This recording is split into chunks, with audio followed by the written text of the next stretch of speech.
বলেছিলাম তো, আমার আশেপাশে 10 হাতের মধ্যে যেন তোকে না দেখি। তারপরও বেহায়ের মতো কেন আমার কাছে আসিস? লজ্জা করে না? এত শরীরের চাহিদা তোর? শরীরের চাহিদা যদি না মিটাতে পারিস তো যা না, পতিতালয়ে। দরজা তো খুলেই রেখেছি। যেই দেখেছিস কাল আমার হুঁশ নেই, অমনি আমার কাছে শরীর ঘেঁষাতে এসে পড়েছিস, তাই না? আ- আমি কিছু করিনি, তুমিই তো। চুপ, একদম চুপ। আর একটা শব্দ শুনলে জানেই মেরে ফেলবো। বুকের ওপর ভারী অনুভূতি হতেই ঘুম ভেঙে গেল অনলের। দম বন্ধ বন্ধ লাগছে, মনে হচ্ছে ভারী কোনো কিছু বুকে চেপে আছে। খুব কষ্টে চোখ মেলে আশেপাশে তাকাতেই খেয়াল করলো বুকের উপর ঘাপটি মেরে বেড়ালের বাচ্চার মতো ঘুমিয়ে রয়েছে কেউ। চোখ জোড়া ঝাপসা লাগছে। দ্রুত উঠতে গিয়েই মাথা ঝিম ধরে এলো। কাল রাতে হয়তো একটু বেশি হুইস্কি খাওয়া হয়ে গিয়েছিল। কোনো মতে চোখ খুলে দেখল মেয়েটি আর কেউ না, বরং তার কাগজের স্ত্রী ধারা। একে মাথা প্রচুর ব্যথা করছে, উপরে বুকের উপর ধারাকে দেখে মেজাজ বিগড়ে গেল তার। রাগে গা রি রি করছে। এক মুহূর্ত দেরি না করে ধাক্কা মেরে সরিয়ে দিল তাকে। ঘুমের মধ্যে আচমকা ধাক্কা খাওয়ায় তাল সামলাতে না পারায় খাট থেকে নিচে পড়ে গেল ধারা। ধারার শরীরের অবস্থা দেখে আরো মেজাজ বিগড়ে গেল অনলের। এলোমেলো শাড়ি, ব্লাউজের হুক খোলা, বোকার মতো ফ্যালফ্যাল করে তাকিয়ে আছে সে। নিজেকে আর সামলাতে না পেরে তড়িৎ গতিতে ধারার কাছে যায় সে। হাত টেনে দাঁড় করিয়ে আলমারির সাথে ঠেসে ধরে। এত জোরে ধরায় ব্যথায় কুকড়ে উঠে ধারা। অসহায় দৃষ্টিতে অনলের দিকে তাকিয়ে রয়েছে সে। দাঁতে দাঁত চেপে বলে উঠে অনল, বলেছিলাম তো, আমার আশেপাশে 10 হাতের মধ্যে যেন তোকে না দেখি। তারপরও বেহায়ের মতো কেন আমার কাছে আসিস? লজ্জা করে না? এত শরীরের চাহিদা তোর? শরীরের চাহিদা যদি না মিটাতে পারিস তো যা না, পতিতালয়ে। দরজা তো খুলেই রেখেছি।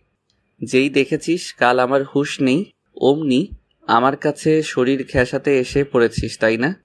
আ- আমি কিছু করিনি, তুমিই তো। চুপ, একদম চুপ। আর একটা শব্দ শুনলে জানেই মেরে ফেলবো। ধারার মুখ চেপে ধরে রাগে এসব বলল অনল। এবার নিজেকে আর শান্ত রাখতে পারল না ধারা। চোখের পানি ছেড়ে দিল। কেঁদে উঠল সে। একে তো মেজাজ খারাপ, তার উপরে ধারার কান্না দেখে যেন জ্যান্ত কবর দিতে ইচ্ছে করছে তাকে অনলের। একরকম ধাক্কা দিয়ে ফেলে দিয়ে রুম ছেড়ে বেরিয়ে পড়ল। আর ধারা সেখানেই বসে পড়ল। নড়ার শক্তিটুকুও নেই তার। এমন কেন লোকটা? একবারও কি বুঝতে পারে না তাকে যে পাগলের মতো ভালোবাসে ধারা? 6 মাস হয়েছে এই বাড়ির বউ হয়ে এসেছে ধারা। একরকম হুট করেই অনলের সাথে বিয়েটা হয়েছে তার। অনলের মা সুভাষিনী বেগম অনেকটা জোর করেই অনলের সাথে ধারার বিয়েটা দেন। দেনা পাওনা না মেটানোর কারণে ধারার বিয়ের আসর থেকে বর বিয়ে ভেঙে চলে যায়। একমাত্র ভাইয়ের মেয়ের সাথে এত বড় অন্যায় কিভাবে মেনে নিবেন তিনি? সুভাষিনী বেগমের ভাই সেলিম সাহেব গ্রামের প্রাইমারি স্কুলের মাস্টার। মেয়েটি অসম্ভব সুন্দরী বলে তাকে ছোট বয়সেই বিয়ের ব্যবস্থা করেন তিনি। আর খুব শিক্ষিত একটা ছেলে পাওয়াতে তিনি আর অমত করেননি। তার উপরে মেম্বারের বখাটে ছেলেটা তো আছেই। মেয়েটা শান্তিতে কলেজেও যেতে পারত না। ছেলে পক্ষের প্রথমে দাবি ছিল একটা মোটর বাইক, কিন্তু ধীরে ধীরে তা বাড়তে বাড়তে মাত্রা ছাড়িয়ে গিয়েছিল। দেনা পাওনার চাপে যখন সেলিম সাহেব কুপোকাত, তখন সুভাষিনী বেগম সিদ্ধান্ত নেন ধারাকে নিজের ঘরেই বউ করে আনবেন। রাজ্জাক সাহেবের মৃত্যুর পর থেকে সুভাষিনী বেগম রিত্তের বাবা মায়ের দায়িত্ব পালন করে এসেছেন।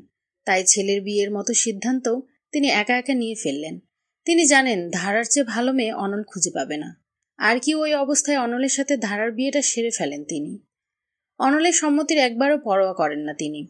তার কাছে তো ধারার সম্মান বাঁচানোটা বেশি জরুরি হয়ে পড়েছিল তখন। ধারার কাছে এই বিয়েটা যেন সবকিছু। তখন থেকে অনলকে মনে মনে নিজের স্বামী হিসেবে মেনে নেয় সে। কিন্তু অনলের এমন দায়সারা ভাব যেন কিছুতেই তার মাথায় ঢুকে না। এই 6 মাস একরকম দূরে দূরে থেকেই কাটিয়েছে সে।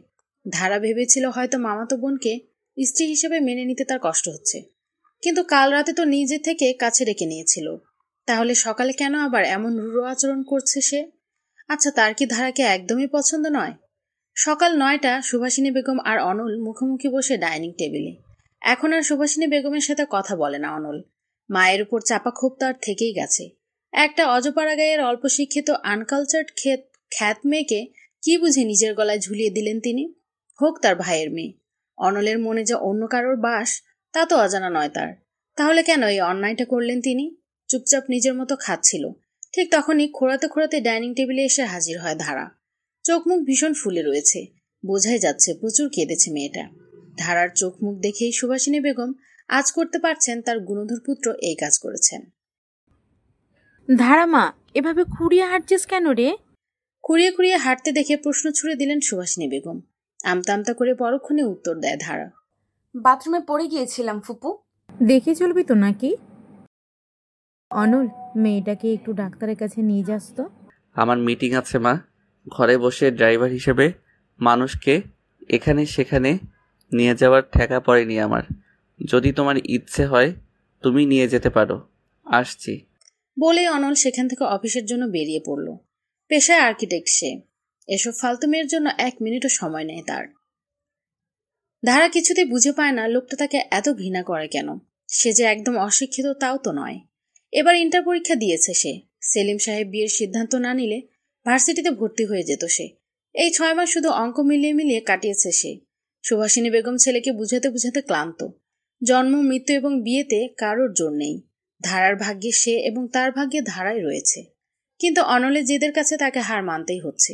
দুপুর 2টা। খাওয়া দাওয়া শেষে সুভাষিনী বেগমের রুমে বসে পা টিপে দিচ্ছে ধারা। ফুপুর সাথে তার সম্পর্কটা অনেক বন্ধুত্বের। এই 6 মাস মায়ের প্রতিরূপ দেখেছে ফুপুর মাঝে। সারাদিন ফুপুর চারপাশে কাটে তার। এই বাড়িতে মনেই হয় না সে অন্য কোথা থেকে এসেছে। কিন্তু সমস্যা একটাই, তা হলো অনল। অনলকে বুঝতে পারে না সে। পায়ের ব্যথাটা কি কমেছে? হুট করেই বলে ওঠেন সুভাষিনী বেগম। মুচকি হেসে বলে ধারা। এখন একদমই নেই। তুমি একদম ভেবো না তো ফুপু। অনলকে ফোন দিয়েছিলি? দিয়েছিলাম, ব্যস্ত ব্যস্ত লাগছে। থাক না, সত্যিই ব্যস্ত হয়তো। আচ্ছা, তুই খুশি তো? এটা কেন বলছো ফুপু? অনল তোকে এখনো মেনে নেয়নি, তাই না?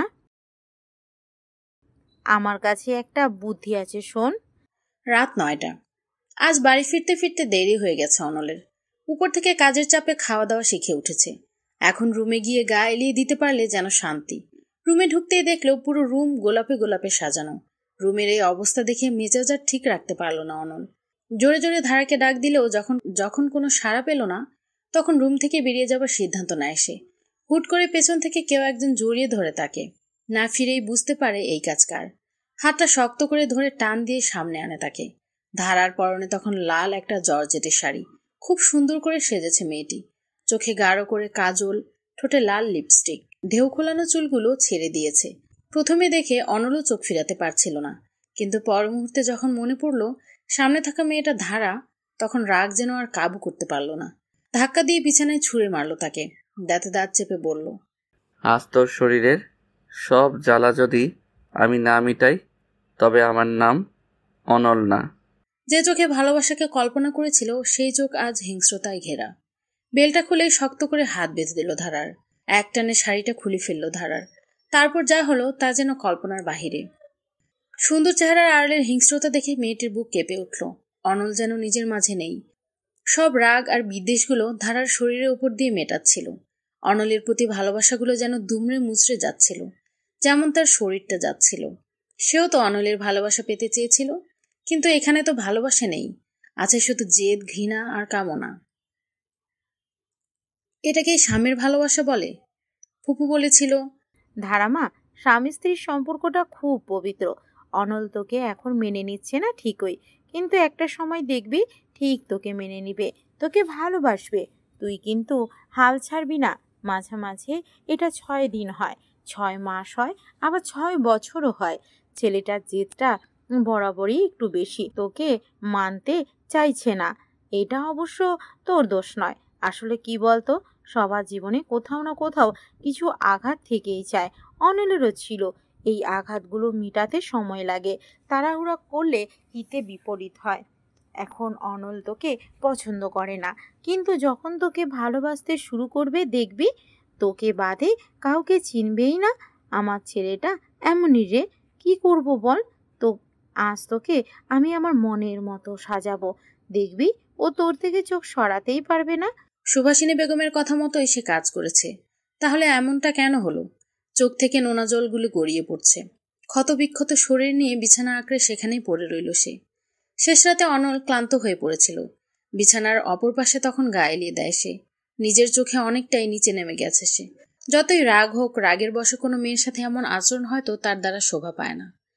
ধারা তার দিকে পিঠ করে তখন শুয়েছিল। উন্মুক্ত পিঠে খামচির, কাঁধে কামড়ের দাগগুলো স্পষ্ট। মেয়েটি এখনো নীরবে কাঁদছে। একবার চেয়েছিল মেডিসিন লাগিয়ে দিবে, কিন্তু পর মুহূর্তে মনে হলো থাক, সে তার মতো, দোষ তো তারই। সে তো এটাই চেয়েছিল। যা চেয়েছে তাই তাকে শতগুণ রূপে ফেরত দেয়া হয়েছে। বেশি মাথা না ঘামিয়ে ঘুমের অতল গভীরে নিজেকে সঁপে দিল অনল। ব্যথার পরিমাণ যখন হালকা সহনীয় হলো, তখন ধারা কোনো মতে বিছানা ত্যাগ করল। ওয়াশরুমে ঝর্ণা ছেড়ে বেশ কিছুক্ষণ সেখানে বসেছিল। সে সময় জ্ঞান হারিয়ে ফেলেছে সে। চোখ ধীরে ধীরে ঝাপসা হয়ে যাচ্ছে। নিজেকে আর যখন ধরে রাখা সম্ভব হলো না, ঠান্ডা পানির স্রোতে নিজেকে এলিয়ে দিল সে। সকাল 9টা। সূর্যের আলোর প্রখরতায় ঘুম ভেঙে গেল অনলের। এত দেরি তার হয় না। আজ এতটা কিভাবে দেরি হলো নিজেই বুঝছে না। বিছানায় উঠে বসে পাশে তাকাতেই আতকে উঠল সে। বিছানাতে ছোপ ছোপ রক্ত লেগে আছে। নিজের চোখে নিজেকে বড্ড অপরাধী লাগছে। রাগ তাকে এতটা নিচে নামিয়ে আনবে, এটা কল্পনা করতেই নিজের প্রতি ঘৃণা তাকে ঝাঁঝরা করে দিচ্ছে। আচ্ছা, মেয়েটা কোথায়? বাচ্চা মেয়ে কেবল নাকি 19-এ পা দিয়েছে। সংসার, স্বামী, এসব ব্যাপার তার কাছে একটা নতুন শব্দ, যার অন্তরর্থ বোঝার ক্ষমতা তার নেই। কাল রাতে এমনটা না করলে হয়তো ভালো হতো। নিজের হাত জোড়া দিয়ে মাথা চেপে ধরল অনল। নিজের চোখে নিজেই যে নিচে নেমে গেছে। ধীরে ধীরে ওয়াশরুমের দিকে গিয়ে গেল সে। ওয়াশরুমের দরজা ভেরানো, পানির আওয়াজ পাওয়া যাচ্ছে। তাড়াতাড়ি দরজা ঠেলে ভেতরে গিয়ে দেখে মেঝেতে ধারার অসার দেহটি পড়ে রয়েছে। কাছে গিয়ে হাত দিয়েই শিউরে উঠল গা। বরফ ঠান্ডা দেহটি কতক্ষণ পানিতে পড়ে রয়েছে হিসেব নেই। শ্বাস চেক করে দেখলো এখনো শ্বাস চলছে, কিন্তু অনেক ধীর গতিতে নিঃশ্বাস নিচ্ছে। সময় নষ্ট না করে আর কোল করে বিছানায় শুইয়ে দিল তাকে। কোনো মতে একটা কাপড় পরিয়ে সুভাষিনী বেগমকে খবর দিতে ছুটল সে। সুভাষিনী বেগম তখন রান্নাঘরে কাজ করছিলেন। সাধারণত 8টার দিকেই ধারা রান্নাঘরে তার কাছে চলে আসে।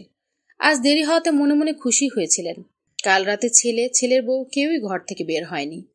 ভেবেছেন হয়তো অনল আর ধারার সম্পর্কটা আগাচ্ছে। ঠিক তখনই হাঁপাতে হাঁপাতে এসে পৌঁছল অনল। অনলের চোখ মুখ যেন অন্য কিছু বলছে। কোনো মতে অনল বলে, মা, ধারা। দুপুর 1টা।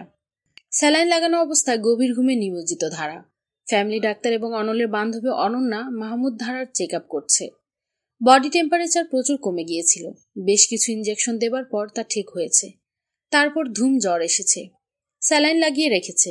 সবকিছু মিলিয়ে মানসিকভাবে খুব অসুস্থ হয়ে পড়েছে সে।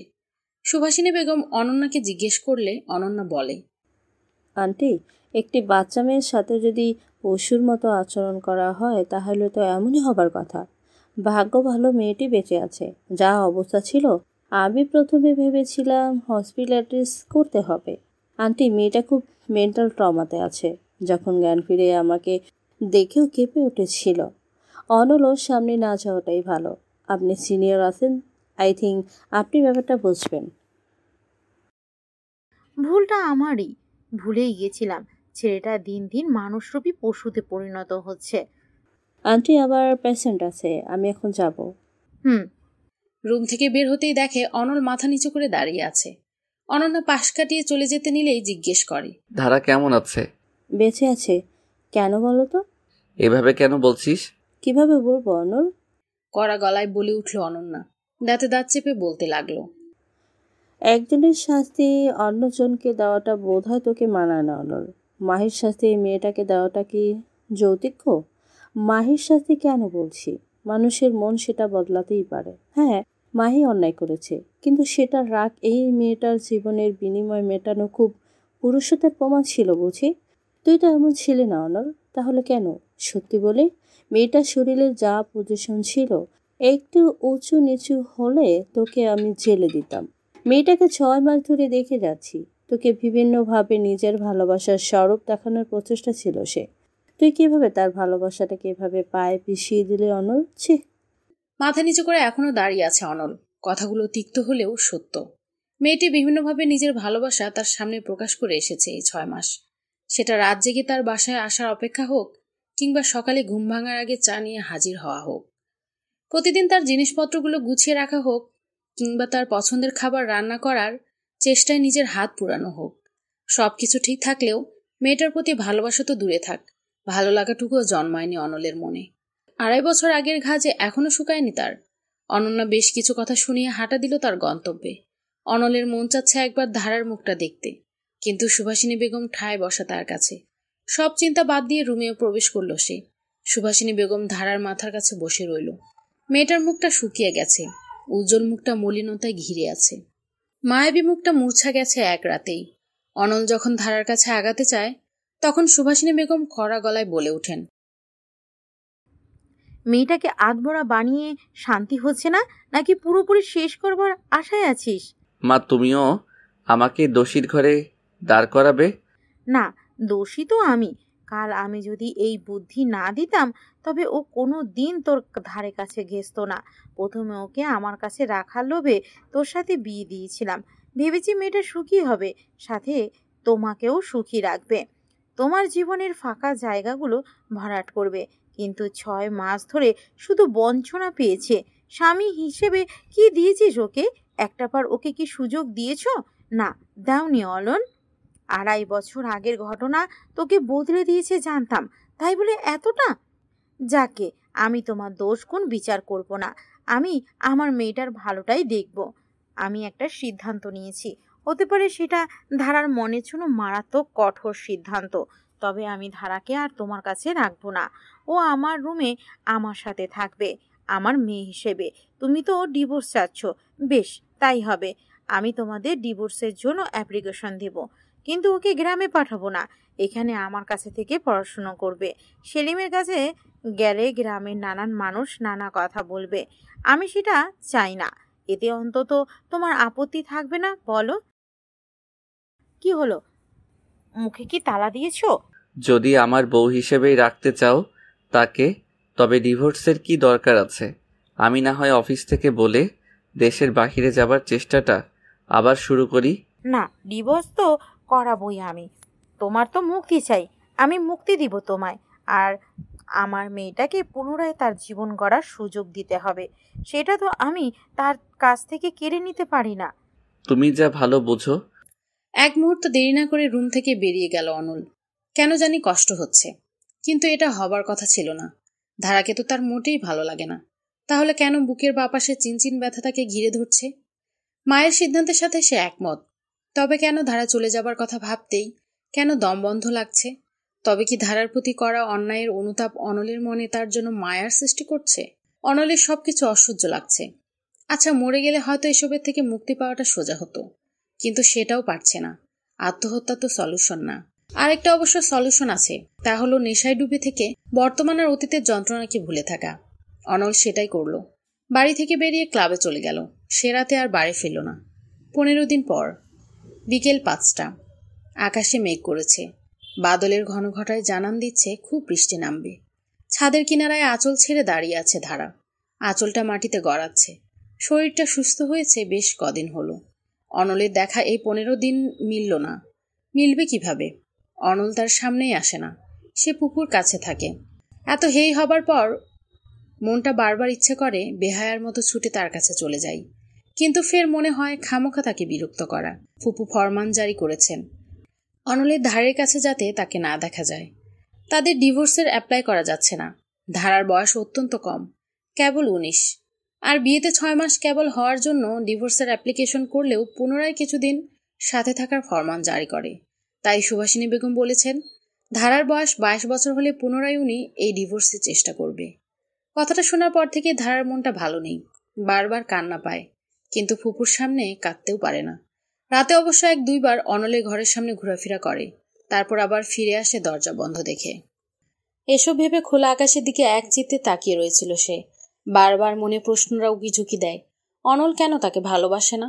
সে যে এত অসুস্থ ছিল, কেন অনল একবার খোঁজটিও নেয়নি? কিশোরী মনের এলোমেলো চিন্তাধারার মাঝে নিজেকে জড়িয়ে ফেলেছে সে। হুট করে ঝুম বৃষ্টি নামলো। ঠান্ডা বর্ষার স্রোতে ধারার চোখের অশ্রুধারার মিশে একাকার হয়ে যাচ্ছে। দুহাত পেতে বৃষ্টিকে বদ্ধ নয়নে আলিঙ্গনে যখন ব্যস্ত, কেউ একজন তখন ধারার মাথায় একটি ছাতা ধরে। মুখে পানি না পড়ায় কৌতূহলে পেছন ফিরে তাকায় ধারা। ছাতা হাতে তো সাদা শার্ট, কালো জিন্স, চোখে চশমা পরা একজন পুরুষ, যে কিনা তার স্বামী। এই 15 দিনে কি চেহারা বানিয়েছেন! মুখে খোঁচা খোঁচা দাড়ি, চোখ গর্তে যেন বহুকাল শান্তির ঘুম হয়নি। আজ চোখে কোনো হিংস্রতা নেই, আছে এক সাগর মায়া। ইস, লোকটা কি জানে না তার এই চেহারাটা দেখলেই ধারার যে খুব বেশি ভালোবাসতে মন চায় তাকে। এমনি ভালোবাসার চরম শিখরে রয়েছে সে। জ্বর থেকে উঠেছিস, 1 সপ্তাহও হয়নি, আবার কেন বৃষ্টিতে ভিজছিস? কি হলো, এভাবে দাঁড়িয়ে আছিস কেন? এভাবে কি দেখছিস? তোমাকে। ধারার কথায় খানিকটা চমকে গিয়েছিল অনল, তারপর নিজেকে সামলে উত্তর দিল, যা নিচে যা, ভেজা কাপড় বদলে নে। আবার অসুস্থ হবার ধান্দায় আছিস নাকি? বলে ছাতিটা ধারার হাতে ধরিয়ে চলে যাচ্ছিল সে। তখনই ধারা বলে ওঠে, তুমি আমাকে ভালোবাসতে পারো না কেন? ধারার সরল মনের প্রশ্নটি অনলের পা আটকে ধরে। পেছনে ফিরে দেখে মলিন চিত্তে সেভাবেই ঠায় দাঁড়িয়ে আছে এখনো সে। আজ তার চোখে চোখ রাখার ক্ষমতাটুকু হারিয়ে ফেলেছে অনল। মাথা নিচু করে পুনরায় চলে যেতে নিলে হাত টেনে ধরে ধারা। ধারা গলায় বলে ওঠে, উত্তর দিলে না যে? মা দেখলে বকাবকি করবে, নিচে যা। এড়িয়ে যাচ্ছ? একটা পশুর কাছ থেকে ভালোবাসা চাইছিস? পশুরা যে ভালোবাসতে পারে না, শুধু ক্ষত বিক্ষত করতে পারে। হুম, তাই যদি হবে তবে রাতের বেলা আমার বালিশের নিচে চকলেট পাই কেন? অনুতাপ, ক্ষমা পাবার চেষ্টা। তাহলে আপন করে নিতে কি বাচ্ছে তোমাকে? কেন ফুপুর কথায় আমাকে ছেড়ে দিতে রাজি হয়েছ? তুই বড্ড ছোট, এসব বুঝবি না। আমার কাছ থেকে ভালোবাসা আশা করলে কেবল কষ্টটুকু বয়ে বেড়াতে হবে তোকে। একসময় সেই কষ্টটুকু সহ্য সীমার বাহিরে চলে যাবে। ভালোবাসা একটা নেশা, যার অপর নাম মৃত্যু। আমি যে ভালোবাসতে পারবো না, ভালোবাসার জন্য মনের দরজা যে তালা লেগে গেছে, তাই এই দাবিটা আমাকে করিস না। আর এখন তোর বয়সী বা কি? আমি চলে গেলে দেখবি কিছুদিনেই সব ভুলে যাবি। কোথায় যাবে তুমি? সিলেট, তারপর হয়তো দেশের বাহিরে। তোকে যে মুক্তি দেওয়াটা খুব দরকার। এভাবে কাগজের সম্পর্কটা টেনে কতদিন? আমাকে একটা সুযোগ দেওয়া যায় না? আমি সুযোগ পাবার যোগ্য নই রে। ভালোবাসা আমার জন্য নয়। কিন্তু কেন? আমার দোষটা কোথায়? দোষ তোর নয়, দোষ যে আমার। আমি ফুল ভেবে যাকে আমার সর্বস্ব দিয়েছিলাম, সে কাঁটা রূপে আমাকে রক্তাক্ত করেছে। আমিও তোর মতো একজনকে ভালোবাসতে গিয়েছিলাম। আমি যেমন তোর ভালোবাসাটাকে পায়ে পিষিয়ে ফেলেছি, সেও সেভাবেই আমার ভালোবাসার বিনিময়ে আমাকে একরাশ অবিশ্বাস, প্রতারণা এবং কষ্ট দিয়েছে। আমি যদি জানতে চাই আমাকে বলবে সব কথা? তুই আগে ভেজা জামা ছেড়ে আয়, আমার রুমে আছিস, চা খেতে খেতে বলবো। বলেই ভিজতে ভিজতে বাসার ভেতরে চলে গেল অনল। সন্ধ্যা 7টা। অনলের বারান্দায় পাশাপাশি দাঁড়িয়ে আছে অনল এবং ধারা। চা হাতে মনোযোগ দিয়ে অনলের কথা শুনছে ধারা। অনল তখন বলতে শুরু করলো, 2.5 বছর আগের ঘটনা। রাত 9টা। প্রতিদিনের মতোই অফিস থেকে বেরিয়ে বন্ধুদের সাথে আড্ডায় মশগুল অনল। মনটা আজ বড্ড বেশি খুশি তার। আজ মাহির জন্মদিন এবং জন্মদিনেই মাহিকে প্রপোজ করবে সে। মাহির সাথে তার সম্পর্ক 3 বছর হতে চলল। মেয়েটিকে পাগলের মতো ভালোবাসে সে। যদি মাহি বলে চাঁদ এনে দিতে, তবে সে তাই আনতে পারবে। মাহির পছন্দ হবে এমন একটি রিং কিনেছে সে। বন্ধুদের সাথে পুরো প্ল্যান অনুযায়ী কাজ করাটা কমপ্লিট। এখন মাহির আসাটাই শুধু বাকি। সময় ঘনিয়ে যাচ্ছে, অথচ এখনো সে আসছে না। এই সারপ্রাইজের জন্য সকাল থেকে উইশও করেনি। আর না পেরে মাহিকে ফোন করে সে। অনলের তো জানা ছিল না তার জন্য আরো বড় সারপ্রাইজ অপেক্ষা করছিল। ফোন রিসিভ হতেই মাহি বলে উঠল, কেন ফোন করেছো আমায়? কেন ফোন করেছি মানে? তুমি আসবে না? সবাই অপেক্ষা করছে যে তোমার জন্য। সরি অনল, আমি আসতে পারবো না, আমি ব্যস্ত আছি। ব্যস্ত আছি মানে? আজ না আসার কথা ছিল তোমার? ব্যস্ত আছি মানে ব্যস্ত আছি। নেক্সট উইক আমি ইউএসএ যাচ্ছি, অনেক কাজ পড়ে রয়েছে, তাই তোমার ফাও বন্ধুদের আড্ডায় আমি আসতে পারবো না। তুমি নেক্সট উইক যাচ্ছ মানে? এটা কবে ডিসাইড হলো? সে অনেক কথা, ফোনে বলতে পারবো না, কাল বিকেলে মিট করে সব বলবো। অনল চুপ। হ্যালো হ্যালো হ্যাপি বার্থডে, রাখছি। অনল, আমার কথাটা একবার বুঝার চেষ্টা করো। অনল ফোন রেখে দিল। বন্ধুদের ভুজরুকি বুঝিয়ে সেদিন খালি হাতেই বাড়ি ফিরে গেল। সারা রাত অশান্তিতে কেটেছে। হুট করে কারোর আমেরিকা যাবার প্ল্যান তো রাতারাতি হয় না। তাহলে 1 সপ্তাহ পর মাহি চলে যাবে, এটা আজ কেন বলল সে? আগে বলেনি কেন? বিভিন্ন প্রশ্ন অনলের মাথায় ঘুরপাক খাচ্ছে। এখন শুধু কালকের অপেক্ষা। হয়তো কাল সে জানতে পারবে মূল বিষয়টা কি। সকাল 11টা। মুখোমুখি বসে রয়েছে মাহি এবং অনল। কফি কাপে চুমুক দিতে দিতে মাহিকে জিজ্ঞেস করলো অনল, প্ল্যানটা কবে করেছিলে? অনেক আগেই করেছি, তোমাকে বলার সুযোগ হয়নি। সুযোগ হয়নি নাকি বলতে চাওনি? তুমি জানো আমি আমার কেরিয়ার নিয়ে কতটা ডিটারমেন্ট।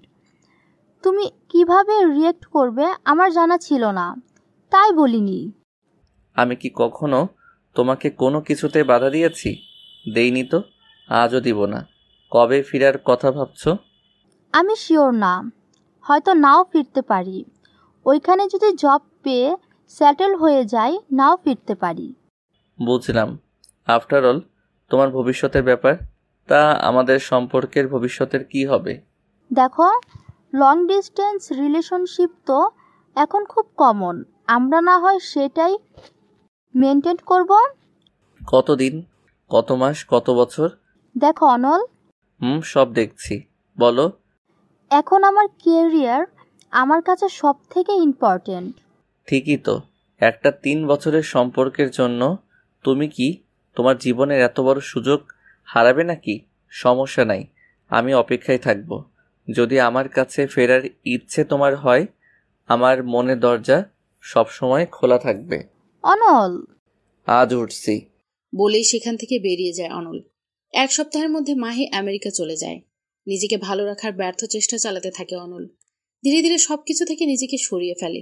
চুপচাপ নিজেকে একটা গণ্ডিতে আটকিয়ে ফেলে। মাহি প্রথম প্রথম যোগাযোগ করলেও ধীরে ধীরে তা বন্ধ করে দেয়। অনলের অবস্থা আরো খারাপ হয় যখন জানতে পারে বিদেশে মাহি অন্য আরেকজনকে বিয়ে করে ফেলেছে। এই সংবাদটি ভেতর ভেতর অনলকে দুমড়ে মুচড়ে দেয়। তখন যেন এক প্রকার ডিপ্রেশনে চলে যায় অনল। মাহিকে সে প্রচুর ভালোবাসতো, এতটা যে সে যদি বলে দিন তাহলে অনলের কাছে দিন, আর সে যদি বলে রাত তাহলে তার কাছেও রাত। কয়েকবার সুইসাইড অ্যাটেম্পও করে। ছেলের এমন অবস্থা যেন একেবারেই মেনে নিতে পারছিলেন না সুভাষিনী বেগম। ছেলের এমন অবস্থা দেখে ধীরে ধীরে তিনিও অসুস্থ হতে থাকেন। সুভাষিনী বেগম যখন হসপিটালে ভর্তি ছিলেন তখন অনন্যা অনলকে বুঝায়। অনলকে সে তখন একটা কথাই বলে, যে তোর কথা চিন্তা না করে অন্য কাউকে বিয়ে করে ফেলেছে, তার জন্য কেন নিজে কষ্ট পাচ্ছিস, সাথে নিজের মাকেও কষ্ট দিচ্ছিস? আন্টির এই অবস্থার জন্য অনেকটাই তুই দায়ী। এমন চলতে থাকলে সত্যি একা হয়ে যাবে অনল। মা আছেন, তাকে হারাস না। তারপর থেকে নিজেকে কোনো মতে সামলায় অনল। সুভাষিনী বেগমের জন্য আবার স্বাভাবিক মানুষের মতো বাঁচার কথা ভাবে। তবে তখন থেকে রাগ জেদ যেন শতগুণ বেড়ে যায় অনলের। নিজেকে কিছুতে কন্ট্রোল করতে পারে না। ছেলের জীবনটা পুনরায় সাজাতেই 6 মাস আগে ধারার সাথে অনলের বিয়ে দেন সুভাষিনী বেগম। অনলের দৃষ্টি বাহিরের দিকে। নিজের জীবনের কালো অধ্যায়টি ধারাকে বলতে পেরে যেন আজ অন্যরকম শান্তি লাগছে। মনের ভেতরে সকল কষ্টগুলো কাউকে বলার সুযোগ তো হয়েছে। ধারার চোখে অশ্রু, কিন্তু অশ্রুগুলো কেন সে জানে না। অশ্রু কি এজন্য যে অনল অন্য কাউকে ভালোবাসতো, নাকি অনলের কষ্টগুলো আজ সে উপলব্ধি করতে পারছে সে কারণে?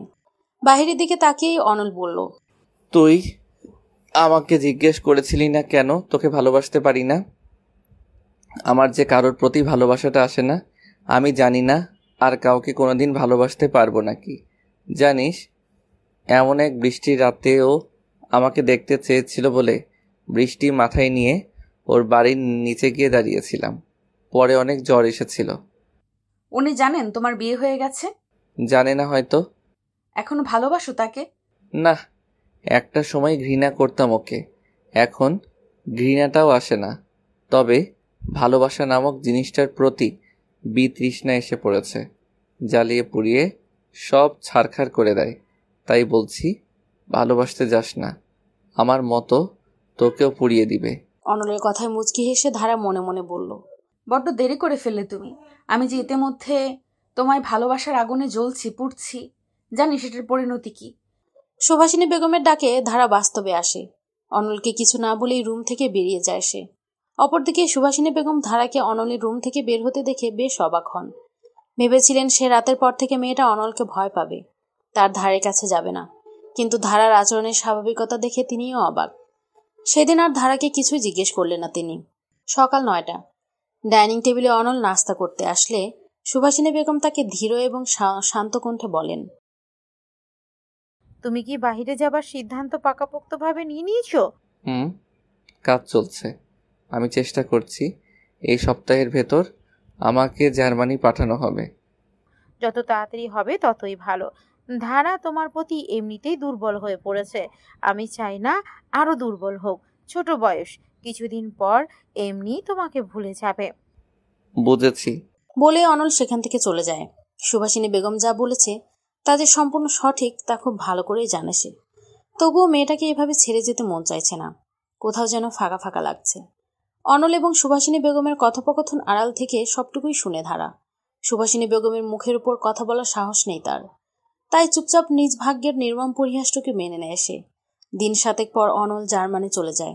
যেদিন অনল চলে গিয়েছিল সেদিন ধারা পাগলের মতো আচরণ করা শুরু করেছিল। অনলের রুমে গিয়ে প্রচুর কেঁদেছে। শেষমেশ অনলের রেখে যাওয়া চিঠিটুকু পায় সে। চিঠিতে লেখা ছিল, ভেবেছিলাম অনেক কিছু লিখব, কিন্তু সব কিছু একত্রে মিলেমিশে একাকার হয়ে গেছে। তালগোল পাকিয়ে গেছে আমার ভাবনাগুলো। আমি চলে যাচ্ছি, জানি না আর দেখা হবে কিনা। কিন্তু তোকে একটা কথা কোনোদিন বলা হয়নি। তুই অনেক ভালো একটা মেয়ে। আমি চাই তুই অনেক সুখী হ। আমার ভাঙা জীবনে জড়িয়ে হয়তো তুই কোনোদিন সুখী হতে পারতি না, কারণ আমার পক্ষে তোকে ভালোবাসাটা সম্ভব নয়। মা তোর ভালোর জন্য সিদ্ধান্ত নিয়েছে, এতেই আমাদের মঙ্গল। তোর জন্য আমি ডিভোর্স লেটার সাইন করে দিয়ে যাচ্ছি। আমাদের কাগজের সম্পর্কটা কাগজেই সীমাবদ্ধ থাকলো। মাকে বলিস আমি এখানে সব ফর্মালিটি শেষ করে দিয়েছি, আর তোকে 22 বছর অবধি এই সম্পর্কের ভেতর থাকতে হবে না। ভালো থাকিস। ইতি, অনল। ধারার কিশোর মনে অনলের চলে যাওয়াটা যত না আঘাত এনেছিল তার চেয়ে অধিক আঘাত এনেছিল অনলের রেখে যাওয়া ডিভোর্স লেটার দেখে।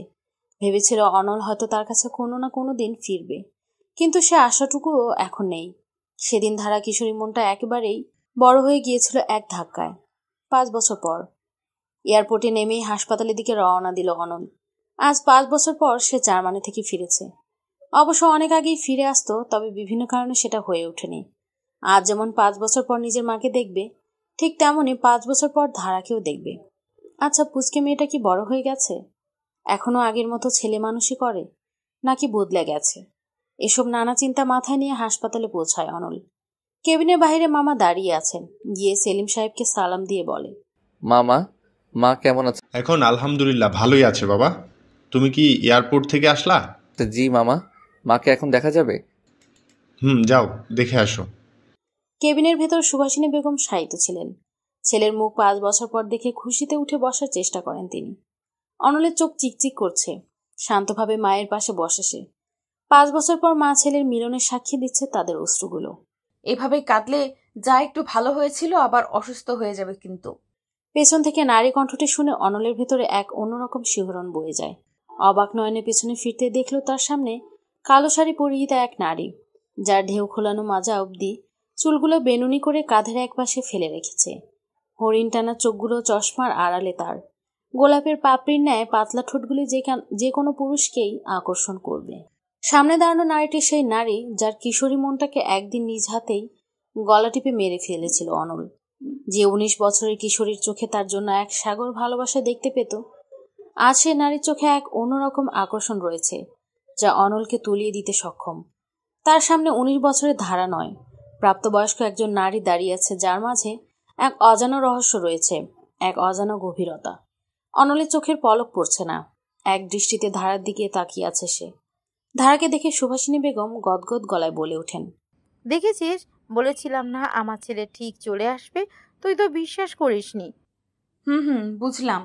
ঘাট হয়েছে আমার। এবার তো ছেলে এসে পড়েছে। এখন তাড়াতাড়ি সুস্থ হও তো বাপু। আর মেন্টাল স্ট্রেস নিতে পারছি না আমি। তুমি সুস্থ হলে আমি একটু ঝাড়া হাত পা হয়ে ট্যুর দিব। কোথায় যাবি তুই? বলবো না, সিক্রেট। তোমার রিপোর্ট ভালো এসেছে, তবে অনন্যা আপু বলেছে আরো খাওয়া দাওয়া করতে হবে। অনল ভাই, এবার কিন্তু তুমি ফুপুকে সামলাবে। আমার কোনো কথা শোনে না সে। অনল শুকনো দৃষ্টিতে ধারাকে পর্যবেক্ষণ করে যাচ্ছে। মেয়েটা এত অস্বাভাবিক কিভাবে? তার কি কিছুই যায় আসছে না? এত বছর পর অনল ফিরে এসেছে এই ব্যাপারটাতে। আর ধারার মুখে ভাই শব্দটা কাটা গায়ে নুনে ছিটার মতো কাজ করছে। মায়ের সামনে কিছুই বলতে পারছিল না, তবে ধারার সাথে কথা বলাটা খুবই দরকার। সে কি সত্যি সবকিছু ভুলে গেছে? ভিজিটিং আওয়ার শেষ হলে বাসার দিকে রওনা দেয় অনল এবং ধারা। সেলিম সাহেব আগেই চলে গিয়েছেন। এই হাসপাতালে রোগীর সাথে কারোর থাকার পারমিশন নেই, তাই ধারা অনলের সাথেই বাসায় যাবার সিদ্ধান্ত নেয়। অনলও খুব টায়ার্ড। এয়ারপোর্ট থেকে নেমে হাসপাতালে গিয়েছিল। একই ট্যাক্সিতে বাসার দিকে যাচ্ছে তারা। গাড়ি নিজ গতিতে এগিয়ে যাচ্ছে, ধারার দৃষ্টির বাহিরের দিকে। এখনো অবধি একবারও সে অনলের সাথে কথা বলেনি, একবারও জিজ্ঞেসও করেনি কেমন আছে অনল। খুব অস্বস্তি লাগছে অনলের। কেন জানি চাইলেও কথা শুরু করতে পারছে না সে। সত্যিই ধারা অনেক বড় হয়ে গেছে। পাশাপাশি বসে রয়েছে দুজন, কিন্তু তাদের মনের দূরত্বটুকু এত বেশি যে চাইলেও তা কমানো সম্ভব নয়। সারা রাস্তা নিঃশব্দেই তারা বসে থাকে ট্যাক্সিতে, যেন দুজন অপরিচিত মানুষ। বাসায় এসে অনলের রুমের দরজাটা খুলে দেয় ধারা। এতদিন তালাবদ্ধ ছিল রুমটি। সুভাষিনী বেগম অবশ্য প্রতি 2 দিন অন্তর অন্তর রুমটি পরিষ্কার করে রাখতেন। এখন তিনি অসুস্থ হয়, ধারাই সে কাজটি করে। ধারা যখন চলে যাচ্ছিল তখন অনল প্রশ্ন করে বসে, ভালো আছিস ধারা? অনলের প্রশ্নটি খুব কঠিন কোনো প্রশ্ন নয়, তবুও কেন যেন পা আটকে গেল ধারার। চুপ করে দাঁড়িয়েই ছিল। তখন অনল আবারও বলে ওঠে, বেশ বড় হয়ে গেছিস, এখন আর তোকে পুচকে মেয়ে লাগে না। কি অদ্ভুত না, 5 বছর আগে কত ছোট না ছিলি তুই? 5 বছর নয়, 5 বছর 4 মাস 11 দিন। আজ 5 বছর 4 মাস 11 দিন পর তুমি আমাকে দেখছো। বড় তো হতেই হতো। তোমার কিছু লাগলে আমাকে জানিও। এড়িয়ে যাচ্ছিস আমাকে? না, এড়িয়ে যাব কেন? তাহলে বললি না যে ভালো আছিস তুই? খারাপ তো থাকার কথা নয় আমার। তুমি তো আমাকে ভালো রাখার জন্যই চলে গিয়েছিলে অনল ভাই, আমাকে ফেলে। শক্ত এবং দৃঢ় কণ্ঠে বলে ওঠে ধারা। আজ অনলের সামনে এই যেন অন্য ধারা দাঁড়ানো, যার চোখে শুধুই ক্ষোভের অগ্নি জ্বলজ্বল করছে। ধীর গলায় অনল বলে ওঠে, আগে তো কখনো ভাই বলতি না। আগে সম্পর্কটা অন্যরকম ছিল, তাই ভাই বলার প্রশ্নই উঠতো না। কিন্তু এখন সম্পর্কটা অন্যরকম, আর তুমি আমার থেকে যথেষ্ট বড়, তাই নাম ধরে সম্বোধন করার প্রশ্ন আসছে না। অনেক জার্নি করে এসেছো। আমি খাবার দিচ্ছি টেবিলে, খেয়ে ঘুমিয়ে পড়ো। কালকে ফুপিকে ডিসচার্জ দিবে, সকাল সকাল উঠতে হবে। তুই কি ডিভোর্স লেটারটা? হ্যাঁ, সাবমিট করা হয়ে গিয়েছিল। আমাদের কাগজের সম্পর্কটা আর নেই অনল ভাই, তুমি ফ্রেশ হয়ে নাও। স্মিত হাসির সাথে কথাগুলো বলে ঘর থেকে বেরিয়ে যায় ধারা। ধারার প্রতিটি কথা অনলের বুকে ছুরির মতো লেগেছে। সত্যি তো, এখন আর সে অনলের কাগজের স্ত্রী নেই। তাদের মধ্যে এখন আর স্বামী স্ত্রীর কোনো সম্পর্ক নেই, আর ধারার চোখে তার প্রতি কোনো ভালোবাসার ছিটেফোঁটাও নেই। এটাই তো চেয়েছিল অনল। তবে আজ এতটা কষ্ট লাগছে কেন? বুকটা এত ফাঁকা ফাঁকা কেন লাগছে? ঠিক যেমন মাহি চলে যাবার সময় লেগেছিল। তবে কি সেই 19 বছরের কিশোরী মেয়েটার প্রেমে পড়ে গিয়েছে সে? হয়তো অনেক আগেই পড়েছিল, শুধু অনুভব করতে পারেনি। আজ যখন সেই কিশোরী মেয়েটি তার কিশোরী খোলসটি বদলে 24 বছরের নারী রূপে তার সামনে হাজির হয়েছে, তখন সেই সুপ্ত ভালোবাসার প্রতিটি কণা অনল উপলব্ধি করতে পারছে। বুকের বাপাশের চিনচিন ব্যথাটা যেন তীব্র থেকে তীব্রতর হচ্ছে। কিন্তু এবার সে তার ভালোবাসাকে নিজে থেকে দূরে যেতে দিবে না। 5 বছর আগের সব কয়টি ভুল সে শুধরে নিবে, যত কাঠখড় পুরনো লাগুক। সে আবার ধারার মনে নিজের জন্য ভালোবাসার সূচনা করবে, করতে যে তাকে হবেই। রাত 2টা। নিজ ঘরের বারান্দায় দাঁড়িয়ে রয়েছে ধারা। আঁচলটা নিচে গড়াচ্ছে তার, চুলগুলো বেহায়া বাতাসের সাথে তাল মিলিয়ে উঠছে। আকাশে আজ আবার মেঘ করেছে, তার মনেও আজ 5 বছর পর মেঘ করেছে। লোকটা তার জীবনে আবার ফিরে এসেছে। একটা সময় লোকটাকে পাগলের মতো ভালোবাসত সে, কিন্তু সে ভালো লাগা আর ভালোবাসা তাকে পুড়িয়ে ছারখার করে দিয়েছে। না জানি কত রাত নির্ঘুম কাটিয়েছে সে। ফুপুর থেকে লুকিয়ে লুকিয়ে কাঁদত। দম বন্ধ লাগতো ধারার। মনে হতো এই বুঝি মরে যাবে, কিন্তু পরক্ষণে মনে হতো সে তো ভালোই আছে ধারাকে ছাড়া। তাহলে ধারার এত কষ্ট পাবার কি মানে? আজ যখন 5 বছর 4 মাস 11 দিন পর সে মানুষটাকে আবার চোখের সামনে দেখেছিল, পা যেন আগাতে চাইছিল না ধারার। কোথাও পালিয়ে যেতে পারলে হয়তো এই দমবন্ধ পরিস্থিতি থেকে মুক্তি পেত। মানুষটা ঠিক আগের মতোই রয়েছে, সেই চোখ, সেই চেহারা। শুধু আর এখন সে 28 বছরের যুবক নেই, 30 বছরের একজন পুরুষ। বয়সটা তার চেহারাতে যে খুব বোঝা যাচ্ছে তা নয়, তবে সময়টা সত্যি অনেক বেশি কেটে গেছে। এখন আর তার প্রতি ভালোবাসাগুলো মুক্ত নয়, মনের বদ্ধ কুঠিরে তালাবদ্ধ করে রেখেছে ধারা। আর সেই তালার চাবিটা না জানি কোথায় হারিয়ে গেছে, যেমন তার কিশোরী মনটা হারিয়ে গেছে। দীর্ঘশ্বাস ফেলে রুমের দিকে রওনা হয় সে। সকাল 9টা। সূর্যের প্রখরতা চোখে পড়তেই ঘুম ভেঙে গেল অনলের। চোখ কচলে ঘড়ির দিকে তাকিয়ে লাফিয়ে উঠে পড়ল সে। ফ্রেশ হয়ে ডাইনিং রুমের দিকে আসতেই চোখ আটকে গেল তার। ডাইনিং টেবিলে থেকে রান্নাঘরের ভেতরটা স্পষ্ট। রান্নাঘরে তখন শাড়ি কোমরে গুজে ধারা নাস্তা বানাতে ব্যস্ত। চুল খোপা করে ঘাড়ের উপরে তোলা, ঘাড় বেয়ে ঘাম ঝরছে। আবদ্ধ চুলগুলো বারংবার তার কপালে পড়ছে এবং সে তা বারংবার কানের নিচে গুজার চেষ্টায় আছে। ধারাকে বেশ গিন্নি গিন্নি লাগছে অনলের কাছে। এক অজানা আকর্ষণে মনের অজান্তেই ধারার পেছনে এসে দাঁড়ায় অনল। ধারা খেয়ালই করে না কেউ তাকে এতটা কাছ থেকে পর্যবেক্ষণ করছে। তার ঘাড়ের ঠিক নিচে গাঢ় কালো তিলটি যেন অনলকে পাগলের মতো কাছে টানছে। খুব ছুঁয়ে দিতে মন চাচ্ছে অনলের। মনের অজান্তেই যখন তার হাত ধারার ঘাড় স্পর্শ করবে, ঠিক তখন পেছন থেকে সেলিম সাহেব অনলকে ডেকে ওঠেন। অনল, আপাকে কখন নিতে যাবা? সেলিম সাহেবের হঠাৎ ডেকে ওঠার কারণে অনল অনেকটা অপ্রস্তুত হয়ে পড়ে। হাত সরিয়ে নিয়ে তাড়াতাড়ি উত্তর দেয়, এই তো মামা, তোমার মেয়ে খেতে দিলে একটু পর বের হব। অনলের কথা শুনতে পেরে ধারা পেছন ফিরে দেখে তার ঠিক পেছনে অনল দাঁড়িয়ে আছে। প্রথমে খানিকটা চমকে গেলেও নিজেকে স্বাভাবিক রেখে অনলকে জিজ্ঞেস করে, কিছু লাগবে তোমার? পানি পানি নিতে এসেছিলাম। পানি টেবিলে রাখা আছে। এখানে তো সরাসরি কলস থেকে খেতে হবে। না মানে জগটা খেয়াল করিনি। ঠিক মাঝ বরাবরই তো রাখা। তোর ইন্টারোগেশন শেষ হলে খেতে দে, ক্ষুধা লেগেছে। বলেই কোনো রকম সেখান থেকে কেটে পড়ে অনল। ধারা আর কথা বাড়ায়নি, কথায় কথা বাড়বে। সেলিম সাহেবের সামনে শুধু শুধু সকালবেলা সিন ক্রিয়েট করার মানে হয় না। খাওয়া দাওয়া শেষে তারা বেরিয়ে পড়ে হাসপাতালের উদ্দেশ্যে। ধারা একেবারে রেডি হয়ে এসেছে। হাসপাতাল থেকে সরাসরি স্কুলে চলে যাবে সে। ধারা এখন একটি স্কুলে ইংলিশ টিচার হিসেবে কার্যরত রয়েছে। বাচ্চাদের পড়াতে বেশ লাগে তার। গ্রাজুয়েশনের পর এই চাকরিটা শুরু করে সে। সুভাষিনী বেগম অসুস্থ থাকায় এতদিন যেতে পারেনি। আজ যেহেতু উনি বাসায় চলে আসছেন, তাই আবার কাজে জয়েন করেছে ধারা। সকাল 11টা। হাসপাতালের কেবিনে গোছগাছ করে নিচ্ছে ধারা। একটু পর সুভাষিনী বেগমকে নিয়ে চলে যাবে বাসায়। আজ সুভাষিনী বেগমের মন খুবই ভালো। এতদিন পর বাসায় ফিরবেন তিনি। হসপিটালে খাবার নিয়ম নীতির মধ্যে বেশ বিরক্ত হয়ে পড়েছিলেন তিনি। অনল নার্সের কাছ থেকে আপডেট নিচ্ছিল, তখন ধারার সুভাষিনী বেগমকে বলা কথাটি তার কানে আসে। ফুপু, আমি ব্যাগ গুছিয়ে দিয়েছি। বাবা ফর্মালিটিগুলো মিটিয়ে আসলে তোমরা বাড়ি চলে যাও। আমি তাহলে আসছি। কোথায় যাচ্ছিস তুই? নার্সের সাথে কথা বলার ফাঁকেই ধারার কাছে প্রশ্নটি ছুড়ে দেয় অনল। যে মানুষটার বিগত বছরগুলোতে ধারা কি করেছে তাতে মাথা ব্যথা ছিল না, আজ হুট করেই তার প্রতি এত কেয়ার দেখে বেশ অবাক হয় ধারা। নিজের কৌতূহল নিজের মধ্যে রেখে খুব স্বাভাবিকভাবে উত্তর দেয়, কোথায় আবার? স্কুলে যাব। স্কুলে কি করতে? কি অদ্ভুত, পড়তে নিশ্চয়ই যাব না, আমি কাজ করি সেখানে। হ্যাঁ, অনল তোকে বলা হয়নি, আমাদের ধারা একটা ভালো স্কুলে শিক্ষকতা করে, খুব ভালো পড়ায়ও। ও, তাহলে ওয়েট কর, আমি মাকে বাসায় রেখে তোকে ড্রপ করে আসবো না। তার কোনো দরকার নেই, আমি একা একা যাওয়া আসা করতে পারি। Don't worry. আসবি কখন? ছুটি হলে সাধারণত 6টা বেজে যায়। অ্যাড্রেস মেসেজ করে দিস, আমি নিতে যাব না। আরে আজব তো, আমি একা একা যাতায়াত করতে পারি। বাচ্চা মেয়ে না আমি, এতদিন একা একাই আসা যাওয়া করেছি। এত বেশি বকিস কেন? যা বলছি তাই করবে। আমি যাব, ব্যাস যাব। ছুটি হলে মেসেজ করে দিবি।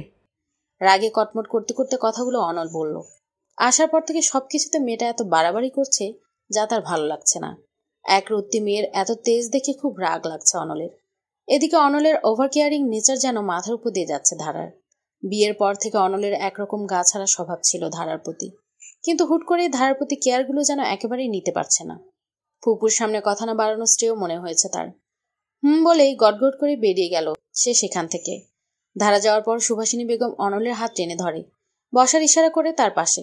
অনল বসলে কোমল স্বরে বলে, মেয়েটা অনেক বদলে গেছে রে, সেই ছোট ধারা আর নেই, জেদ বেড়ে গেছে 4-5 গুণ। গতবার কিছু ভুল সিদ্ধান্তের জন্য তোদের জীবনের এতগুলো বছর আমি নষ্ট করে দিয়েছি, ক্ষমা করতে পেরেছিস তো বাবা? কি বলছো মা? দোষ তো তোমার ছিল না, আমার ছিল। মরিচিকার পেছনে ছুটতে ছুটতে বাস্তব জ্ঞানটাও হারিয়ে ফেলেছিলাম। তবে এবার আর সেই ভুল করছি না মা। তাতে যদি আমার কাঠখড় পোড়াতে হয় আমি রাজি। এবার আর তোমার বৌমাকে কোনো কষ্ট পেতে দিব না আমি। সব কি আমাদের ইচ্ছে মতো হয় অনল? একটা সময় ধারা তোকে পাওয়ার জন্য পাগল ছিল, সর্বস্ব দিয়ে তোকে ভালোবাসতো, কিন্তু এখন অনেক কিছুই বদলে গেছে বাবা। আর সবথেকে বড় কথা, তোদের ডিভোর্স লেটারটা কোর্টে সাবমিট হয়ে গেছে। হ্যাঁ, তুই দেশে না থাকার কারণে জাজমেন্ট এখনো পেন্ডিং আছে। তাতে কি খুব কিছু যায় আসবে? জাজমেন্ট দেয়নি? অবাক নয়নে প্রশ্নটি করে অনল। তখন সুভাষিনী বেগম উত্তর দেন, না, তুই তো জার্মানি ছিলি। কোর্টের হাজিরা না দিলে তো এটার আইনত কোনো ফলাফল কোর্ট দিতে পারবে না। এক প্রকার জেদের বশেই আমি ডিভোর্স লেটারটা সাবমিট করেছিলাম। তারপর কেন যেন খুব খারাপ লাগছিল, মনে হচ্ছিল এটা ভুল। তোরা স্বামী স্ত্রী সম্পর্ক গড়তে বছর লেগে যায়, কিন্তু একটা কালির খোঁজায় মুহূর্তে সেটা ভেঙে যেতে পারে। এজন্য এই 5 বছরে 7 বার তোদের হাজিরার ডেট পড়েছিল। আমি তোকে জানাইনি, এটা ভেবেছে ভেঙে ফেললে তো ভেঙেই যাবে, তখন লাখ চাইলেও জোড়া লাগানো যাবে না। আর তোরা অলরেডি আলাদা ছিলি, তাতেই মেয়েটা এত কষ্ট ভোগ করেছিল। আর যদি একবার ডিভোর্সটা হয়ে যায়, তাহলে সেটার মাসুল ওই মেয়েটা সারা জীবন দিবে। আমি চাইছিলাম তুই ওর গুরুত্বটা বুঝিস, তাই তোর থেকে ওকে আলাদা করেছি। আমার ইচ্ছে কোনো দিন তোদের সারা জীবনের জন্য আলাদা করা ছিল না। তাই তো নানা ইস্যু দেখিয়ে ডিভোর্সটা পিছাচ্ছিলাম, কিন্তু তুই ডিভোর্স লেটারে সাইন করে দিয়ে চলে গেলি। তাই জেদের বসে আমিও সাবমিট করে দিয়েছিলাম। তাহলে আর কোনো ইস্যুই নেই মা? হুম, সবচেয়ে বড় ইস্যু ধারা। ওর মধ্যে আমি যে পরিবর্তনটা দেখেছি সেটাই সবচেয়ে বড় ইস্যু। তোর প্রতি ওর অভিমানগুলো কিন্তু অনেক গভীর, ওর ঘাগুলো কিন্তু অনেক তাজা। তোর অন্যায়গুলোও কি আদৌ ক্ষমা করতে পারবে? এত বছরের জমানো কষ্টগুলো, যেগুলো না জানে কত রাতের সমষ্টি, সেগুলোর ভার কি তুই নিতে পারবি ওর মনে নিজের জায়গা করে নিতে? কারণ সেটা না হলে কিন্তু ও চাইলেই আবার অ্যাপ্লিকেশন করে কোর্টে তোদের ফাইলটা তুলতে পারে। তখন তুই হাজিরা দিতে বাধ্য হবি, আর তখন কিন্তু আমাদের হাতে কিচ্ছু থাকবে না। মা, আমার যে পারতেই হবে। তোমার ছেলেটা যে আবার ভালোবাসতে শিখেছে, তার তালাবদ্ধ অনুভূতিগুলো যে ডানা মিলতে চাচ্ছে। আমার মনের বদ্ধ কুঠিরে ধীর পায়ে এসে মেয়েটা এত জোরে আলোড়ন সৃষ্টি করেছে যে এখন আমি আমার মনের বদ্ধ কুঠির খুলতে বাধ্য হয়েছি। এবার যদি ওকে হারিয়ে ফেলি, বাঁচার আশা হারিয়ে ফেলবো। অনলের গলা ধরে এসেছে। সুভাষিনী বেগম কাঁদছেন। এটা যে খুশির কান্না। অবশেষে তার পাগল ছেলেটার একটা গতি হয়েছে। এবার হয়তো ধারার এত বছরের কষ্টের অবসান হবে। বিকেল 5:30। ধারার স্কুলের সামনে দাঁড়িয়ে আছে অনল। উদ্দেশ্য ধারার সাথে আজ একাকিত্ব সময় কাটাবে সে। বিয়ের পর থেকে কোনোদিন ধারাকে নিয়ে এক মুহূর্তের জন্য ঘুরতে যাওয়া হয়নি তার। আজ সে সবগুলো কাজ করবে যা আগে কখনোই করেনি সে। কিন্তু যার জন্য এত প্ল্যান তারই খবর নেই। গাড়ির গায়ে হেলান দিয়ে দাঁড়িয়ে রয়েছে অনল। হঠাৎ খেয়াল করলো মেইন গেট থেকে ধারা বের হচ্ছে, কিন্তু পর মুহূর্তে এমন কিছু দেখলো যা দেখার জন্য একেবারেই প্রস্তুত ছিল না অনল। ধারা তখন একটি ছেলের সাথে হেসে হেসে কথা বলতে বলতে বের হচ্ছিল। ছেলেটি ধারার সমবয়সী হবে, 25-26 বছর বয়স। শ্যামবর্ণের ছেলেটি ধারার সাথে দিব্যি হেসে হেসে কথা বলছে। ধারা এত হাসছে মনে হচ্ছে বিশ্বের সব থেকে বড় কমেডিয়ান তার সামনে দাঁড়ানো। মেজাজটা মুহূর্তে ছুটে গেল অনলের। কি এমন কথা বলছে যে অনলকে দেখতেই পাচ্ছে না? অপরদিকে ধারা ক্লাস শেষে বের হতেই দিগন্তের সাথে দেখা। দিগন্ত ছেলেটা ধারার ভার্সিটি সিনিয়র। একই সাথে স্কুলে চাকরি করে তারা। যেমন দেখতে সুন্দর তেমনি মার্জিত ব্যবহার। আর ছেলেটার সব থেকে ভালো যে স্বভাবটা ধারার কাছে মনে হয় তা হলো তার মন ভালো করার পদ্ধতি। ল্যান্ডম্যান জোক মেরে সবসময় ধারাকে হাসানোর ব্যর্থ চেষ্টা করতে থাকে, আর ধারার মন তখন ভালো হতে বাধ্য। দিগন্ত তার সিনিয়র কলিগের সাথে সাথে একজন খুব ভালো বন্ধু, যে কিনা বিগত 4 বছর ধরে তার সাথে আছে। দিগন্তের সাথে দেখা হতে অটোমেটিক মুখে হাসি ফুটে উঠল ধারার ঠোঁটে। কি ম্যাম, লম্বা ছুটি কেমন কাটলো? হসপিটাল বাসা করতে করতে কেটেছে। আপনি কেমন আছেন বলেন? আমি তো ভালোই ছিলাম, কিন্তু তোমার অনুপস্থিতিতে মনের হালকা অসুস্থ হয়েছিল। যাক, আবার মনের ওষুধ চলে এসেছে। এত ফ্লার্ট করেন কিভাবে? টায়ার্ড হন না? এই শোনো, এখন টায়ার্ড হয়ে গেলে আর বউ পাওয়া লাগবে না আমার। বিবাহিত মেয়েদের সাথে ফ্লার্ট করলে বউ পেয়ে যাবেন? আজব। দেখো, আমি তোমার সাথে ফ্লার্ট করি, তুমি ইরিটেট হও। আমার থেকে ছাড়া পাওয়ার একটাই উপায়, আমাকে বউ খুঁজে দাও। সো তুমি ইরিটেট হলেও আমাকে বাধ্য হয়ে মেয়ে খুঁজে দিবে, যাতে আমি আর তোমার সাথে ফ্লার্ট না করি। কি বুদ্ধি! I am shocked. ধারা যখন দিগন্তের সাথে কথা বলতে ব্যস্ত, তখনই তার পাশে এসে দাঁড়ালো অনল। খুব স্বাভাবিকভাবেই ধারাকে জিজ্ঞেস করে, আজ কি এখানে থাকার প্ল্যান করে রেখেছিস? হঠাৎ অনলের কণ্ঠস্বর শুনে বেশ খানিকটা চমকে ওঠে ধারা। পেছনে ফিরে অনলকে অগ্নিদৃষ্টি নিক্ষেপ করতে দেখে অবাকও হয় সে। একে অনল ঠিক সময় মতো এসে হাজির হয়েছে, উপরে রাগী দৃষ্টিতে ধারার দিকে তাকিয়ে আছে, যেন মহাপাপ কিছু ধারা করে ফেলেছে। নিজেকে স্বাভাবিক রেখেই দিগন্তের দিকে তাকিয়ে ধারা বলল, দিগন্ত ভাই, আমি আসি আজকে। সে ঠিক আছে, কিন্তু উনি? আমার ফুপাতো ভাই, ওর নাম অনল। অনল ভাই, ইনি আমার কলিগ দিগন্ত ভাই। হ্যালো। দিগন্ত হাত বাড়িয়ে দিলে নিজের রাগ কোনো মতে কন্ট্রোল করে হ্যান্ডশেক করলো অনল। রাগে গা রি করছে, কিন্তু ধারাকে এখন কিছু বলতে পারছে না। ধারা রাগ ভাঙাতে চায় সে, রাগ দেখালে হিতের বিপরীত হবে, তাই কিছু বলল না অনল। হ্যান্ডশেক করেই ধারাকে বলল, 5 মিনিটের মধ্যে গাড়িতে আয়, মা ওয়েট করছে কখন থেকে।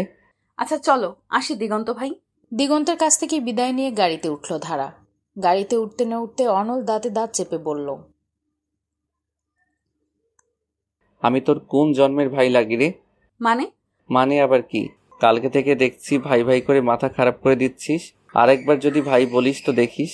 অনল ভাই, একটা কথা মাথায় ঢুকিয়ে রাখো, আমাদের মধ্যে এখন শুধু ফুপাতো মামাতো ভাই বোনের সম্পর্কটাই আছে। এছাড়া আর কিছু এক্সপেক্ট করতে যেও না। যেহেতু চলে এসেছো, আমি চাই আমাদের ডিভোর্সটা এবার পাকাপোক্তভাবে হয়ে যাক। মানেটা স্পষ্ট। সেবার তুমি আমাকে মুক্তি দিতে চেয়েছিলে, এবার আমি মুক্তি দিতে চাচ্ছি। ধারার কথা শুনে অনলের মুখ শক্ত হয়ে এসেছে, হাত মুঠো বদ্ধ করে রাগ কমানোর চেষ্টা করে যাচ্ছে। বুকের বাঁ পাশের চিনচিন ব্যথাটা আবার তীব্রতর হয়ে আসছে। কোনো কথা না বলে গাড়ি স্টার্ট করলো অনল। অনেক দ্রুত গাড়ি চালিয়ে বাড়ির গেটে এসে গাড়িটা থামালো। গাড়ি থামলে ধারা কোনো কথা না বলে গাড়ি থেকে নেমে পড়ল। সারা রাস্তা তারা কোনো কথাই বলেনি। অনলের আজ সব প্ল্যান নষ্ট হয়ে গিয়েছে ধারার এক কথায়। বাড়ি এসে সোজা নিজের রুমে চলে যায় ধারা। অনলও গাড়ি নিয়ে বেরিয়ে পড়ে ক্লাবের দিকে। খুব দমবন্ধ বন্ধ লাগছে। ধারা তাকে নিজের কথা বলার কোনো সুযোগই দিচ্ছে না। কিভাবে ধারার সাথে তার কাগজের সম্পর্কটাকে বাস্তব সম্পর্কে পরিণতি করবে তা জানা নেই অনলের। রাত 8টা। একের পর এক সিগারেট জ্বালাচ্ছে অনল। নিজের ভেতরের আগুনটাকে কিছুতেই শান্ত করতে পারছে না সে। কষ্টগুলো ছুঁচের মতো ফুটেই চলেছে। লিভার যা একটু ঠিক ছিল সেটাও কি নষ্ট করে ফেলার ধান্দায় আছিস নাকি? অনন্যার কথায় পেছনে না ফিরেই বলে উঠল অনল, এটা স্মোকিং জোন, তুই এখানেও কেন ঢুকে পড়েছিস? স্মোকিং জোনে নিশ্চয়ই নাচতে আসেনি। একটি ব্যঞ্জন দে। তুই কবে থেকে স্মোক করিস? সে মেলা ইতিহাস, শর্ট কথা, ব্রেকআপের পর থেকে। ভালো, এক দেবদাসে ভাত পাচ্ছে না, আর একজন জুটেছে, নে। বলে একটা সিগারেট এগিয়ে দিল অনন্যার দিকে। অনন্যা সিগারেটটা ধরাতে ধরাতে বলল, আজকে ছ্যাঁকার পরিমাণটা একটু বেশি। ধারা আমাকে ডিভোর্স দিতে চাচ্ছে।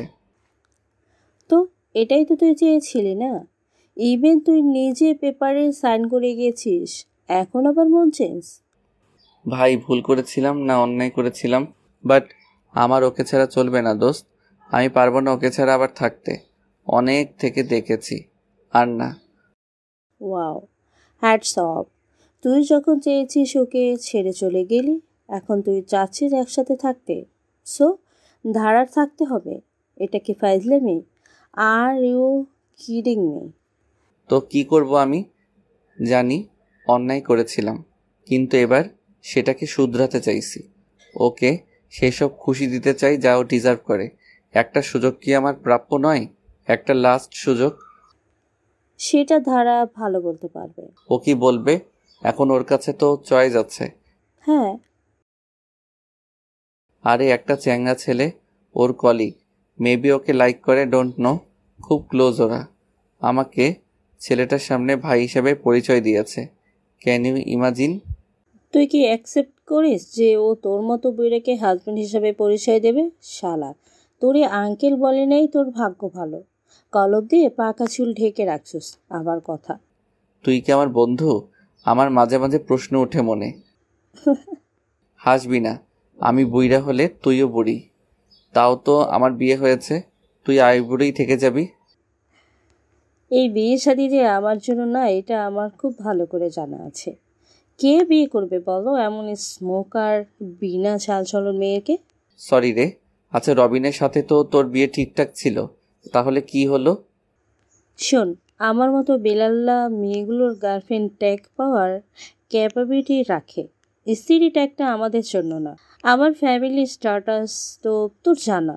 বাবা ডিভোর্স, সারা জীবন উড়নচণ্ডী ছিলাম। এসব কিছুই একটা ইস্যু ছিল। তবে রবিন ছেলেটা অনেক চেষ্টা করেছে। প্রথমে ওর বাবা মায়ের চিন্তাধারা বদলাতে, তারপর আমাকে বদলাতে, না পেরে নিজেকে বদলাচ্ছে। ছেলেটা আমার সাথে সম্পর্ক ছিল, ওর কষ্টগুলো আর নিতে পারছিলাম না। শেষমেশ বাড়ি ছাড়ার কথাও বলে। অনেক ভাবলাম জানিস, এতগুলো সম্পর্ক ভাঙার থেকে আই গেস এই একটা সম্পর্ক ভাঙাইছি, তাই আমি ব্রেকআপ করেছি। তুই হ্যাপি তো? সিগারেটের সাথে ইয়েস, তবে কি লাইভ করার জন্য বসে থাকে না? এই দেখ না, ওর সামনের মাসে বিয়ে। তাহলে আমার ডিসিশনটা তো ঠিকই ছিল বল। অনন্যা কাঁদছে। মেয়েটাকে এই প্রথম কাঁদতে দেখছে অনল। জীবন তাকে ভাঙনবাদী কিছুই দিতে পারেনি, আজও তাই। অনলও নিঃশব্দে চোখের পানি ফেলাচ্ছে। এরই নাম হয়তো বেঁচে থাকা। রাত 11টা। কলিং বেলের আওয়াজ পেয়েই ঘুম ভেঙে গেল ধারার। ঢুলু ঢুলু চোখে দরজা খুলতেই দেখল অনন্যার কাঁধে ভর দিয়ে অনল দাঁড়িয়ে আছে। অনন্যার দিকে কৌতূহলী দৃষ্টিতে তাকাতেই সে গড়গড় করে বলতে লাগলো, আমার কোনো দোষ নেই রে ধারা। আজ তোমার বরের দেবদাসগিরি মাত্রাটা একটু বেশি ছিল তো, একটু বেশি খেয়ে ফেলেছে। আন্টি কই? ফুপু, বাবা, সবাই ঘুম। এটাকে কই রাখবো? এখানে ফেলে রাখেন। সকালে নেশা কাটলে নিজে হেঁটে হেঁটে যাবে রুমে। বিরক্তির স্বরে ধারা বলে ওঠে। ধারার হাবভাব শুনে অনন্যা বলে, এইভাবে বলো না, বেচারা আজ মনটা ভালো নেই। তুমি একটু সাপোর্ট দিলে রুমে ফেলে আসতে পারে। ঠিক আছে আপু। দাঁতে দাঁত চেপে অনন্যার কথায় রাজি হয় ধারা। কোনো মতে বেড অব্দি এনে অনলকে শুইয়ে দিল তারা। মোটামুটি খবর হয়ে গিয়েছিল অনন্যা এবং ধারার।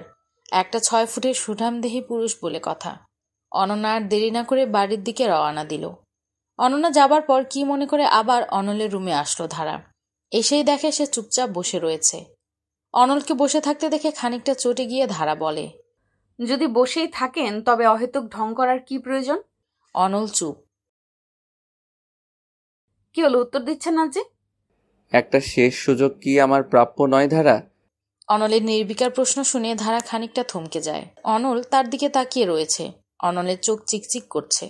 এক পলক তাকাতেই চোখ সরিয়ে নেয় ধারা। এই চোখ জোড়া বড্ড ভয়ানক। 5.5 বছর আগে এই চোখের মায়ার সাগরে নিজেকে তলিয়ে ফেলেছিল সে। আজ আবার সেই চোখের মায়া তাকে নিজের জালে ধারাকে তলাতে প্রস্তুত। অন্যদিকে ফিরে ফাঁপা কণ্ঠ বলল, রাত হয়েছে, রেস্ট করুন। এইসব কথা বলার কোনো মানে হয় না। কথাটা বলে চলে যেতে নিলেই হাত টেনে ধরে অনল। হ্যাচকা টানে নিজের কাছে নিয়ে আসে। আলতো হাতে ধারার মুখটা 2 হাতে ধরে উঁচু করে সে। কোমল কণ্ঠে বলে, আমাকে একটাবার নিজের কথা বলার সুযোগটুকু দিবি না?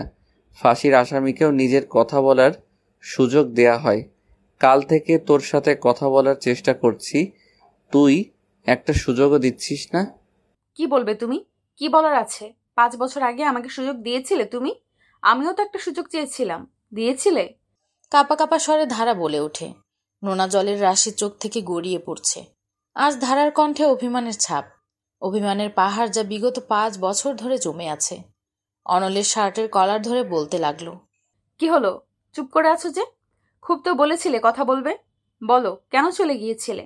কেন আমাকে একটা সুযোগ দাওনি? আমার কি দোষ ছিল? কি দোষ ছিল আমার? তোমাকে ভালোবাসা আমার দোষ ছিল? কেন একা ফেলে গেলে আমাকে? বিয়ের পর থেকে আমার সাথে তুমি যা যা করেছো আমি সব মেনে নিয়েছি। তোমাকে সময় দিতেও আমি রাজি ছিলাম। তাহলে কেন চলে গিয়েছিলে? তুই তো ভালোভাবেই জানিস আমি কেন গিয়েছিলাম। যাতে আমার দ্বারা তোর কোনো ক্ষতি না হয়, যাতে তুই কষ্ট না পাস। আমি না গেলে মা তোকে নিয়ে আলাদা হয়ে যেত। আমার হয়ে সব ডিসিশন তোমরাই নিয়ে ফেললে। একবার আমাকে জিজ্ঞেস করেছিলে আসলে আমি কি চাই? আমাকে কষ্ট না দিতে গিয়ে সব থেকে বড় কষ্ট দিয়ে ফেললে তার বেলায়।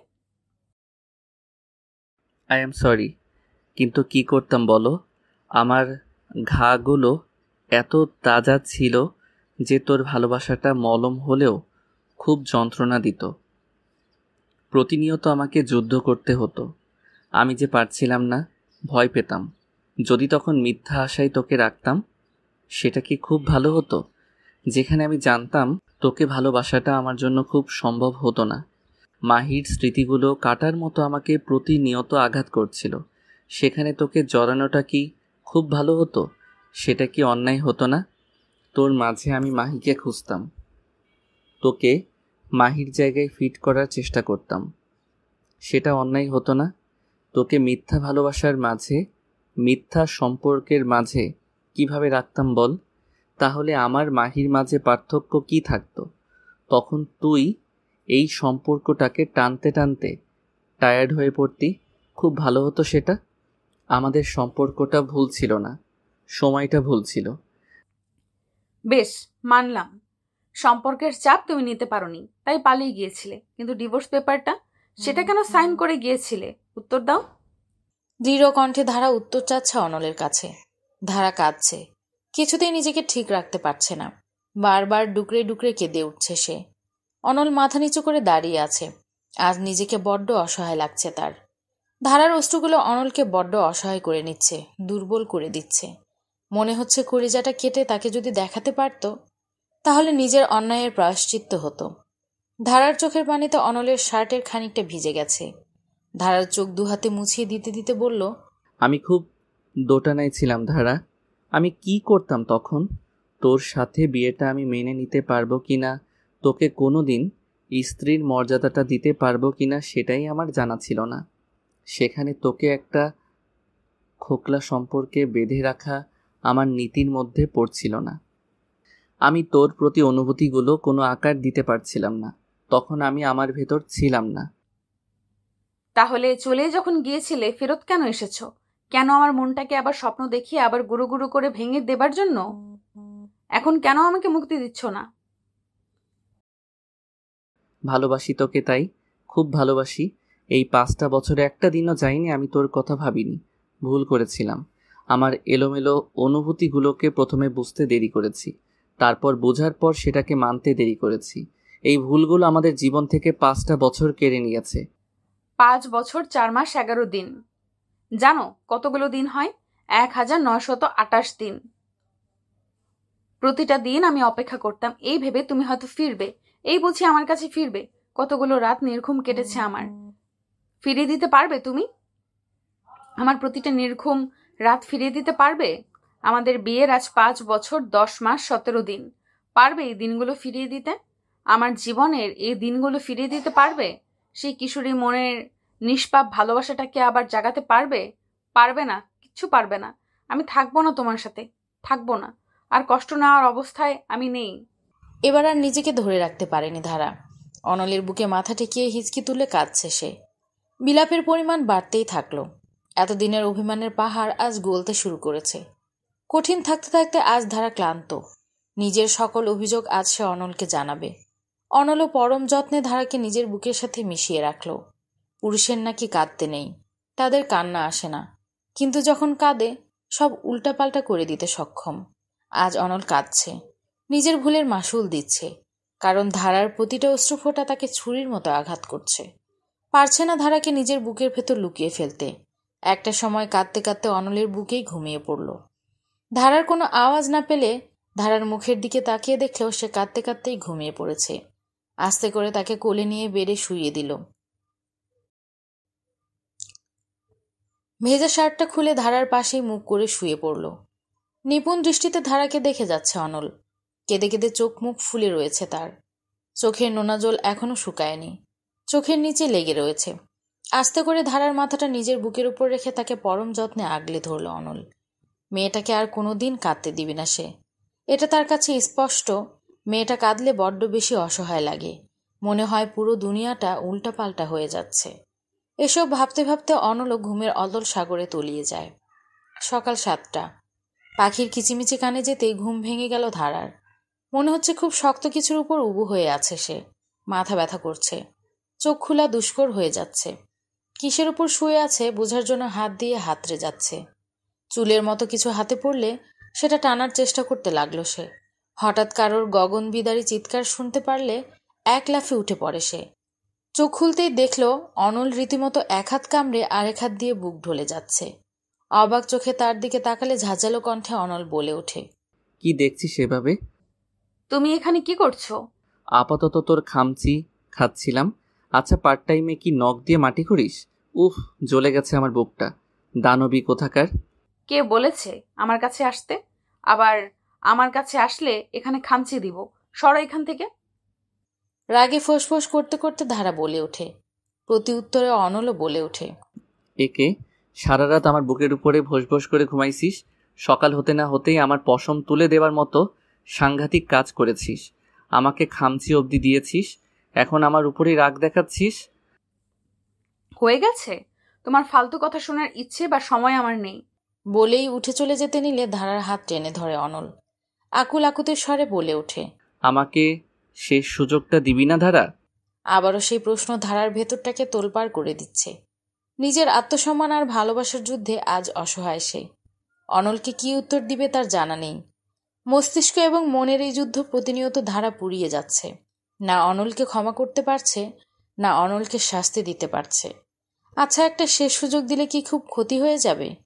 ধারা চুপ থাকতে দেখে অনল শান্ত কণ্ঠে বলে উঠল, বেশ, এত কষ্ট করতে হবে না। আমি শুধু 1 মাস সময় নিব।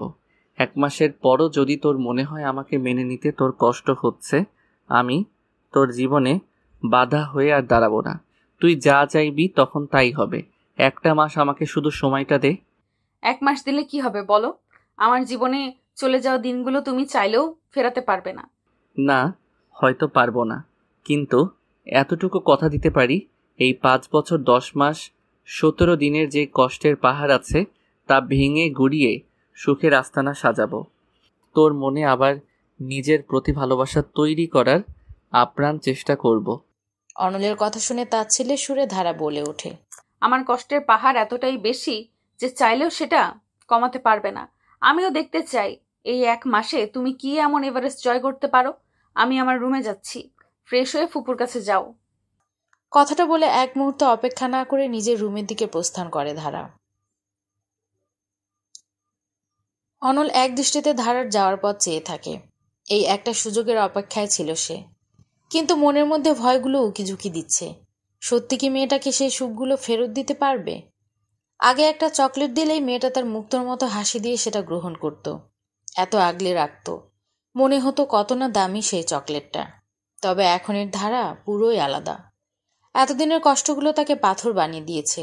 এই পাথরের হৃদয়ে পুনরায় ভালোবাসার বীজ বোনা কি সহজ হবে? তার মনের বদ্ধ কুঠিরের তালাটা কি এত সহজে খোলা যাবে? সকাল 11টা। সুভাষিনী বেগমের রুমে সবাই একজোট হয়েছে। রীতিমতো জেদ ধরে বসে আছেন তাকে গ্রামে নিয়ে যেতে হবে। ধারা তাকে বুঝাতে পারছে না এখন গ্রামে ট্রাভেল করাটা তার জন্য ঠিক হবে না, কিন্তু কে শোনে কার কথা? সে গ্রামে যাবে মানে যাবে। বাধ্য হয়ে অনল সিদ্ধান্ত নেয় কাল তারা কুমিল্লা যাবে। সুভাষিনী বেগমের বাবার বাড়ি কুমিল্লার প্রত্যন্ত সিধলাই গ্রামে, প্রায় 3 থেকে 4 ঘন্টার পথ। 2-3 দিন ঘুরে আসলে খুব একটা খারাপ হবে না। আর কি, এখন আবার ধারার ছুটি নিতে হবে। সুভাষিনী বেগমের রুম থেকে বেরিয়েই দিগন্তকে ফোন করলো ধারা। ফোন রিসিভ হলেই অনুরোধের স্বরে বলে ধারা, হ্যালো দিগন্ত ভাই, একটা ফেভার চাচ্ছিলাম, করতে পারবেন? হ্যাঁ হ্যাঁ, বলো। তোমাকে ফেভার করতে আমার কি কখনোই আপত্তি ছিল? বলো। আমাকে 4 দিনের একটা ছুটি ম্যানেজ করে দিতে হবে, পারবেন? হঠাৎ আন্টি কি আবারও অসুস্থ? না, এবার গ্রামে যাবার বায়না করেছে, তাই একটু ঘুরে আসতে চাচ্ছিলাম। আচ্ছা, সমস্যা নেই। একটা কথা ছিল ধারা। জি বলেন। না থাক, তুমি ঘুরে আসো, তারপর বলবো। ঠিক আছে, তাহলে রাখি দিগন্ত ভাই। দিগন্তের সাথে কথা বলার মাঝেই ফোনটা কেড়ে নেয় অনল। অনলের এমন কাজে প্রচণ্ড ক্ষেপে যায় ধারা। অনেকটা ক্ষিপ্ত কণ্ঠে বলে ওঠে, এটা কি হলো? কথা বলছিলাম তো নাকি? ফোনটা কেটে দিয়ে নির্বিকারভাবে বলতে লাগলো অনল, কি হবে এই চ্যাংড়া ছেলের সাথে? এত কিসের কথা তোর? যা গিয়ে ব্যাগ গোছা, 3টার সময় খেয়ে দে, রওনা দিব। আজব তো, আমি আবার ছুটি নিচ্ছি দিগন্ত ভাইকে জানানোর জন্যই ফোনটা দিয়েছি নাকি? অদ্ভুত, তুই তোর ছুটি নিবি, ওকে জানানোর কি আছে? তোর পিয়ে নাকি ও? তোমার সাথে কথা বলা আর উলোবনে মুক্ত ছড়ানো অনেকটা এক। বুঝেছিস যখন কথা না বলে ব্যাগ গুছা গিয়ে। অসহ্য লোক একটা। বলেই গটগট করে রুমে চলে গেল ধারা। জানে লোকটার সাথে কথা বললে মেজাজটাই মাঝখান থেকে শুধু খারাপ হবে। দিগন্তকে দেখলে কিংবা ওর কথা তুললেই অনল তেলে বেগুনে জ্বলে ওঠে। এটা বুঝতে বাকি নেই ধারার। অবশ্য এটা যে সে উপভোগ করছে না তাও নয়। বেশ মজা লাগছে অনলকে এভাবে রাগিয়ে তুলতে। এই খুনসুটির ভেতরে অন্যরকম শান্তি লুকিয়ে রয়েছে। সন্ধ্যা 7টা। বাড়ির গেটের সামনে এসে পৌঁছালো অনলরা। সারা রাস্তা ড্রাইভ করে এসে খুব ক্লান্ত লাগছে অনলের। 3 বছর পর আজ ধারা তার বাড়ি ফিরেছে। অনলের জার্মানি যাবার পর একবার এসেছিল শুধু মাকে দেখতে। নিজের বাড়িই হয়। আজ এতদিন পর এসেও কি শান্তি না লাগছে। বিয়ের পরেই প্রথম অনল এখানে পা রেখেছে। গতবার যখন এসেছিল তখন তাকে জোরপূর্বক ধারার সাথে বিয়ে দেওয়া হয়েছিল। আজ হিসেবটা উল্টো। আজ সেই ধারাকে নিজের করে পাওয়ার জন্য যুদ্ধ করছে। বাড়ির গেট খুলতে না খুলতেই ধারার মা অর্থাৎ সুরাইয়া বেগম দৌড়ে জামাইকে বরণ করতে নিয়ে চলে আসেন। বিয়ের পর নিজের হাতে এক বেলাও মেয়ের জামাইকে মনে তৃপ্তি অনুযায়ী খাওয়াতে পারেননি তিনি। অনলকে গিয়ে বসাতে না বসাতেই আপ্যায়নে ধুম পড়ে যায়। অবাক দৃষ্টিতে নিজের মামের কাণ্ড দেখে যাচ্ছে অনল। এই শরবত দিচ্ছে, এই মিষ্টি, উনার যতটুকু সাধ্য সবটুকু নিয়ে অনলের খাতিরদারির ব্যবস্থা করছেন তিনি। গ্রামের মানুষদের মনের মধ্যে পেঁচটুকু থাকে না। এই জন্য হয়তো তাদের সরল হৃদয়ে ভালোবাসার কমতি থাকে না। কোথাও যেন অনলের নিজেকে বড্ড অপরাধী লাগছিল। এই মানুষটা তাকে এত যত্ন করেছে, অথচ তার মেয়েকে কতই না কষ্ট পেতে হয়েছে বিয়ের পর থেকে। এসব ভেবে পানিটুকুও গলায় আটকে যাচ্ছিল। হুট করেই সুরাইয়া বেগম ধারাকে বলে ওঠে, মা, আমি তোর রুম গুছিয়ে রাখছি, অনল বাবারে তোর রুমে নিয়ে যা। আমার রুমে মানে? কি কথা কস তুই? তোর রুম ছাড়া আর কার রুমে থাকবে সে? সুরাইয়া বেগমের কথা এটা বুঝতে বাকি নেই। ধারার এই মানুষটার সাথে একই রুমে এই কয়দিন থাকতে হবে। গা জ্বলছে ধারার, কিন্তু কিছু করার নেই। এদিকে অনলের খুশি যেন ধরছে না। এখন শুধু রাতের অপেক্ষা। হঠাৎ অনলের মোবাইলটা বেজে ওঠে। মোবাইলের নাম্বারটা চোখে ভাসতেই চোখ মুখের রং বদলে গেল অনলের। তখনই ধারা জিজ্ঞেস করে ওঠে, ফোনটা বাজছে তো, ধরছো না কেন? ধারার হঠাৎ প্রশ্নে খানিকটা চমকে উঠল অনল। পর মুহূর্তে নিজেকে শান্ত রেখে বলে উঠল, তেমন গুরুত্বপূর্ণ না। রিসিভ করে সময় নষ্ট করার কোনো মানেই হয় না। বাঁচতে থাকুক, বাঁচতে বাঁচতে থেমে যাবে। অনলের উত্তরে ধারা আর কথা বাড়াল না। অনল ফোনটা সাইলেন্ট করে যথারীতি সুরাইয়া বেগমের সাথে আড্ডায় মেতে উঠল। রাত 10টা।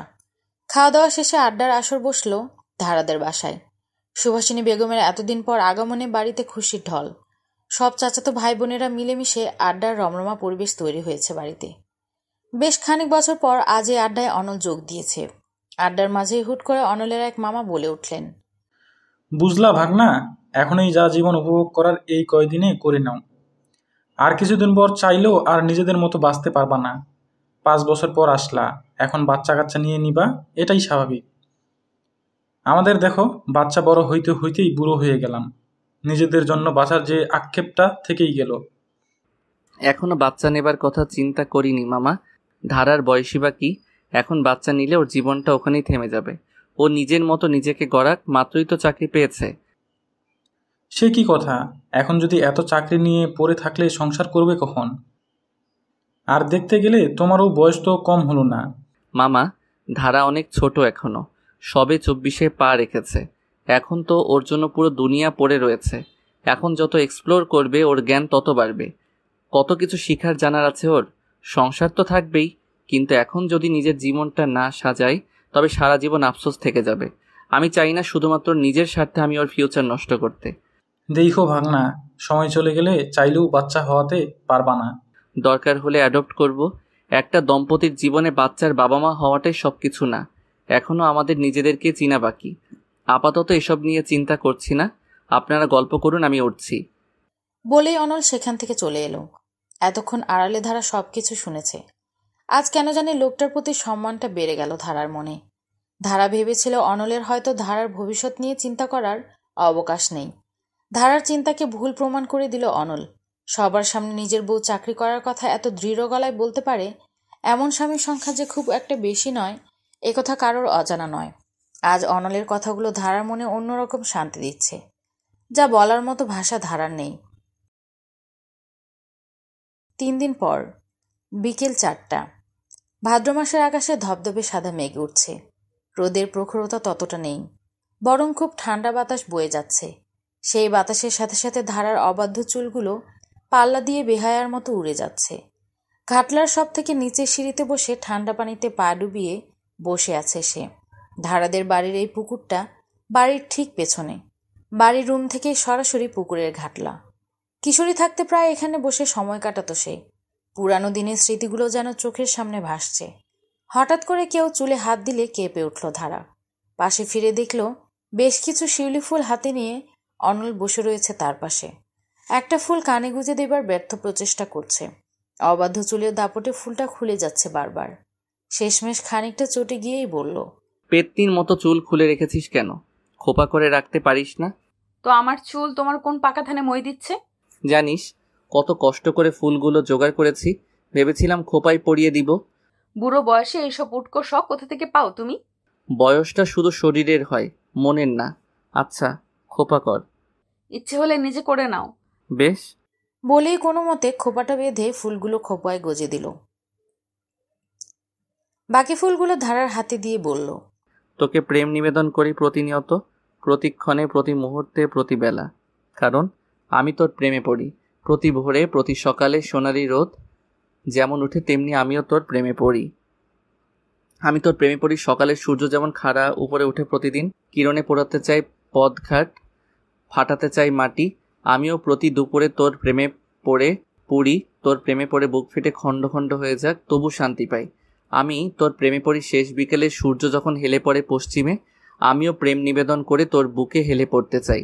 আজকাল তুমি বুঝি কবি হয়ে গেছো? প্রেমে পড়ে বড় বড় মানুষ কবি হয়ে গেল, আমি তো সাধারণ মানুষ মাত্র।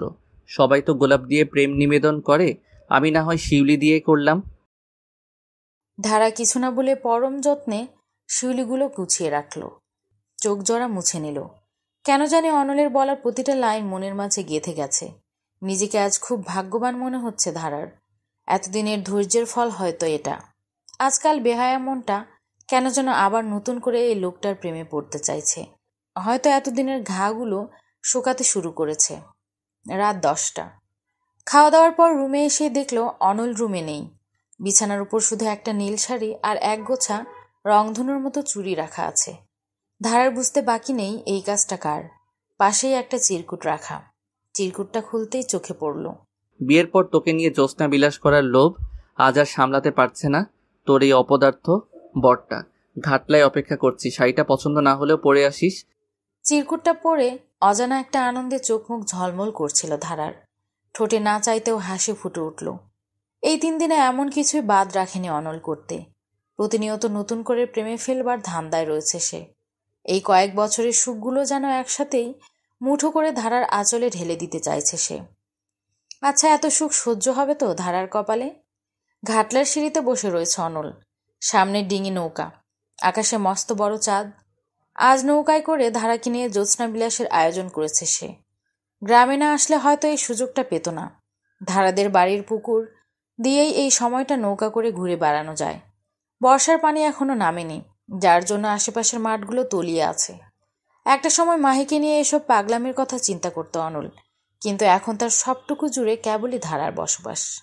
এই কয়েক বছরের সব প্রাপ্য সুখগুলো কুড়িয়ে ধারার ঝুড়িতে দিতে চায় অনল। যেদিন গেছে তা ফেরাবার সাধ্য নেই তার, কিন্তু সামনের দিনগুলো রঙিন করার চেষ্টা তো করাই যায়। আকাশের দিকে তাকিয়ে এসব ভাবছিল, হঠাৎ চুরির শব্দে ধ্যান ভাঙল তার। সামনে তাকাতেই দেখল নীল শাড়িতে একটা পরী তার দিকে এগিয়ে আসছে। হাত নাড়ানোর সাথে সাথে রুঞ্ঝুন আওয়াজে রাতের নীরবতাগুলো মুখরিত হয়ে উঠছিল। অনল খেয়াল করল হৃদস্পন্দনগুলো যেন খুব বেড়ে গিয়েছে তার। সামনে থাকা নারীর প্রেমেই তো সে অজ্ঞান। এই তো সেই নারী যে তাকে আবার ভালোবাসতে শিখিয়েছে, আবার বাঁচতে শিখিয়েছে। একটু এগিয়ে হাত বাড়িয়ে বলল, তোমায় নিয়ে প্রেমের তরী ভাসাতে চাই, আছে কি অনুমতি? অনলের মুখে তুমিটা শুনে ধারার বেশ লজ্জা লাগছিল। মনে হচ্ছিল আজ যেন নতুন করে দুজন মানুষের প্রেমের অজানা কাব্য রচনা হচ্ছে। সুখগুলো একসাথে ধারার আঁচল ভরিয়ে দিচ্ছিল। মুচকি হেসে হাত বাড়িয়ে দিতেই হ্যাচকাটানি নিজের কাছে নিয়ে এলো অনল ধারাকে। দুহাত দিয়ে আলতো হাতে ধারার লজ্জায় লাল হওয়া মুখটা খানিকটা উঁচু করে। অনলের নিঃশ্বাস ধারার মুখমণ্ডলে ছিটকে পড়ছে। ধারার চোখ তখন অনলের চোখ জোড়ায় স্থির। সেই চোখ আজ ভালোবাসার নেশায় টুইটুম্বুর, যে নেশা ধারাকে ভাসিয়ে নিতেও সক্ষম। অনল ধীরে ধীরে ধারার পাতলা ঠোঁট জোড়াকে নিজের আয়ত্ত করে নিল। অজানা আবেশে চোখ বন্ধ হয়ে গেল ধারার। এ যেন অন্যরকম নেশা, অন্যরকম অনুভূতি। ধারার ভেতরে উথাল পাথাল করে দিচ্ছিল এই অনুভূতিগুলো। এক নিমিষে রক্তগুলো শিরোদ্বারা বেয়ে উষ্ণ পরশ দিচ্ছিল। চোখ থেকে অজান্তেই অশ্রুধারা বয়ে যাচ্ছিল। বেশ কিছুক্ষণ পর ধারা থেকে একটু দূরে গিয়ে দাঁড়ালো অনল। দুষ্টু হাসি দিয়ে বলল, বাকিটুকু তোলা থাক, যেদিন তুই নিজ থেকে আমাকে সেই অধিকার দিবি সেদিনের জন্য। আস্তে করে ডিঙি নৌকায় ধরে বসালো ধারাকে। নৌকাটায় শুধু ধারা আর অনল ব্যতীত আর কেউ ছিল না। তাই শঙ্কিত গলায় ধারা তাকে জিজ্ঞেস করল, নৌকাটা কে চালাবে? মাঝি কই? আজ আমার প্রেমের তরিতে তোকে তুলেছি, অবশ্যই মাঝি আমি। এ বাবা, ডুবে গেলে? সাঁতার তো পারিসই, নৌকা উল্টালেও সমস্যা নেই, আর আমি তোকে ডুবতে দিব না। তুমি জানো কিভাবে নৌকা চালাতে হয়? জানবো না কেন? এই 3 দিন কি ঘাস কাটছি নাকি? তুমি 3 দিন ধরে এটার প্রস্তুতি নিচ্ছ? তা কি বলতে? ভেবেছিলাম প্রথম রাতেই তোকে নিয়ে বের হব, পরে ভাবলাম আগে নৌকা চালানোটা শিখে নিই, তারপর একেবারে তোকে চমকে দিব। ধারার সামনে এখন যে অনল রয়েছে তাকে বড্ড অচেনা লাগছে ধারার। এ তো অন্য মানুষ, যে কিনা তার সবটুকু ভালোবাসা নিয়ে ধারার বেরং জীবনটাকে সাজিয়ে দিচ্ছে। এতটাও ভালো কেউ বাঁচতে পারে জানা ছিল না ধারার। নৌকা চলছে আপন গতিতে। একটা ঝিলের মতো জায়গায় এসে অনল নৌকা থামালো। আশেপাশের মাঠগুলো এখনো পানির নিচে। যতদূর চোখ যাচ্ছে কেবল পানি আর পানি, আর মাথার উপর স্বচ্ছ নীল আকাশ আর মস্ত বড় চাঁদ। চাঁদের আলোতেই পরিবেশটা মনোরম হয়ে আছে। খুব সাবধানে এসে ধারার পাশে গিয়ে বসে অনল। ধারার হাতটা নিজের হাতের উপর রেখে বলে, একদিনেই হাত জোড়াকে অনেক কষ্ট দিয়েছিলাম। আমি এতগুলো বছর তোকে অনেক কাঁদিয়েছি। জানি না সেই কষ্টগুলোর কোনো ক্ষমা হয় কি না। হয়তো না। আমি বলবো না আমাকে ক্ষমা করে দে, বলবো না সব ভুলে যা। শুধু এটুকু বলবো, বড্ড বেশি ভালোবাসি তোকে। আমাকে একা করে দিস না কখনো। আমার রক্তে মিশে আছিস তুই। তোকে ছাড়া এক মুহূর্তের কথা ভাবতে ভয় লাগে। সারা জীবন এভাবে ভালোবাসবে তো আমাকে? শেষ নিঃশ্বাস অবধি। কথা দিচ্ছি তোকে, শেষ নিঃশ্বাস অবধি আমি ভালোবেসে যাব। তবে আজ আবার বলছি, ভালোবাসি তোমাকে। ধারার কথা শুনে অনলের চোখ চিকচিক করছে। হয়তো এখনই অশ্রুগুলো চোখ জোড়াকে মুক্তি দিবে। পরম আদরে ধারার কপালে উষ্ণ পরশ দিল অনল। আজ সে তার ভালোবাসার মানুষটিকে নিজের করে পেয়েছে। এটা যে তার সর্বোচ্চ পাওয়া। আজকে জ্যোৎস্না সাক্ষী দিচ্ছে তাদের ভালোবাসার পূর্ণতার। পরম যত্নে ধারার পায়ে হাত দিতেই ধারা খানিকটা কেঁপে উঠল। কি করছো? আগে তো সারাদিন নুপুর পরে থাকতে পায়ে, তোর নুপুরের আওয়াজে ঘর মম করত। এখন পা খালি থাকে যে। জানো না কেন পড়ি না? রাগের মাথায় নুপুরগুলো ভেঙে ফেলেছি এই যে। এগুলোর কথা বলছিস? ধারা খেয়াল করলো পকেট থেকে একটা বাক্স অনল বের করেছে। বাক্সের মুখটা খুলতেই ধারার বিস্ময় উচ্চ শিখরে পৌঁছায়। অবাক চোখে অনলের মুখে পানে চেয়ে থাকে সে। অনল পরম যত্নে ধারার পায়ে নুপুরগুলো পরিয়ে দিতে দিতে বলে, রাগের মাথায় এগুলো ভেঙে ফেলেছিলাম। পরের দিন অবশ্য ঠিক করে এনেছিলাম, কিন্তু দিতে ইচ্ছে হয়নি। 5 বছর কেটে গেছে, নুপুরগুলো আমার কাছেই গচ্ছিত ছিল। এই 5টা বছর যখন তোর কথা মনে পড়তো এগুলোকে দেখতাম। এই কয়দিনে দেওয়ার কথা ভাবিনি তা নয়, কিন্তু সুযোগ পাচ্ছিলাম না। আজ নুপুরগুলো তার মালিকের কাছে ফেরত গেল। হয়তো তখন দিলে আমাদের এতগুলো দিন নষ্ট হতো না। হয়তো। একটা আবদার করব, রাখবি? এতক্ষণ তবে কি করছিলে? আমার কাঁধে মাথাটা রাখবি? আমার হাতে হাত রেখে জ্যোৎস্না দেখবি? ধারা কোনো উত্তর না দিয়েই মাথাটা অনলের কাঁধে রাখল। একটা মিষ্টি মাতাল করা গন্ধ অনলের নাকে লাগলো। ওর বুঝতে বাকি রইল না এটা ধারার চুলের মিষ্টি সুবাস।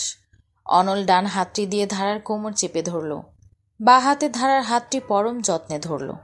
অনল এবং ধারার কাছে মনে হচ্ছিল যাক না থেমে সময়টা। এভাবে কত সময় কেটে গেল তাদের কারোরই খেয়াল নেই। আজ না হয় তাদের ভালোবাসার মুহূর্তগুলো সময়কে হার মানাক, 2 হাতে সুখ কুড়াতে ব্যস্ত হয়ে পড়ুক দুজন মানবে।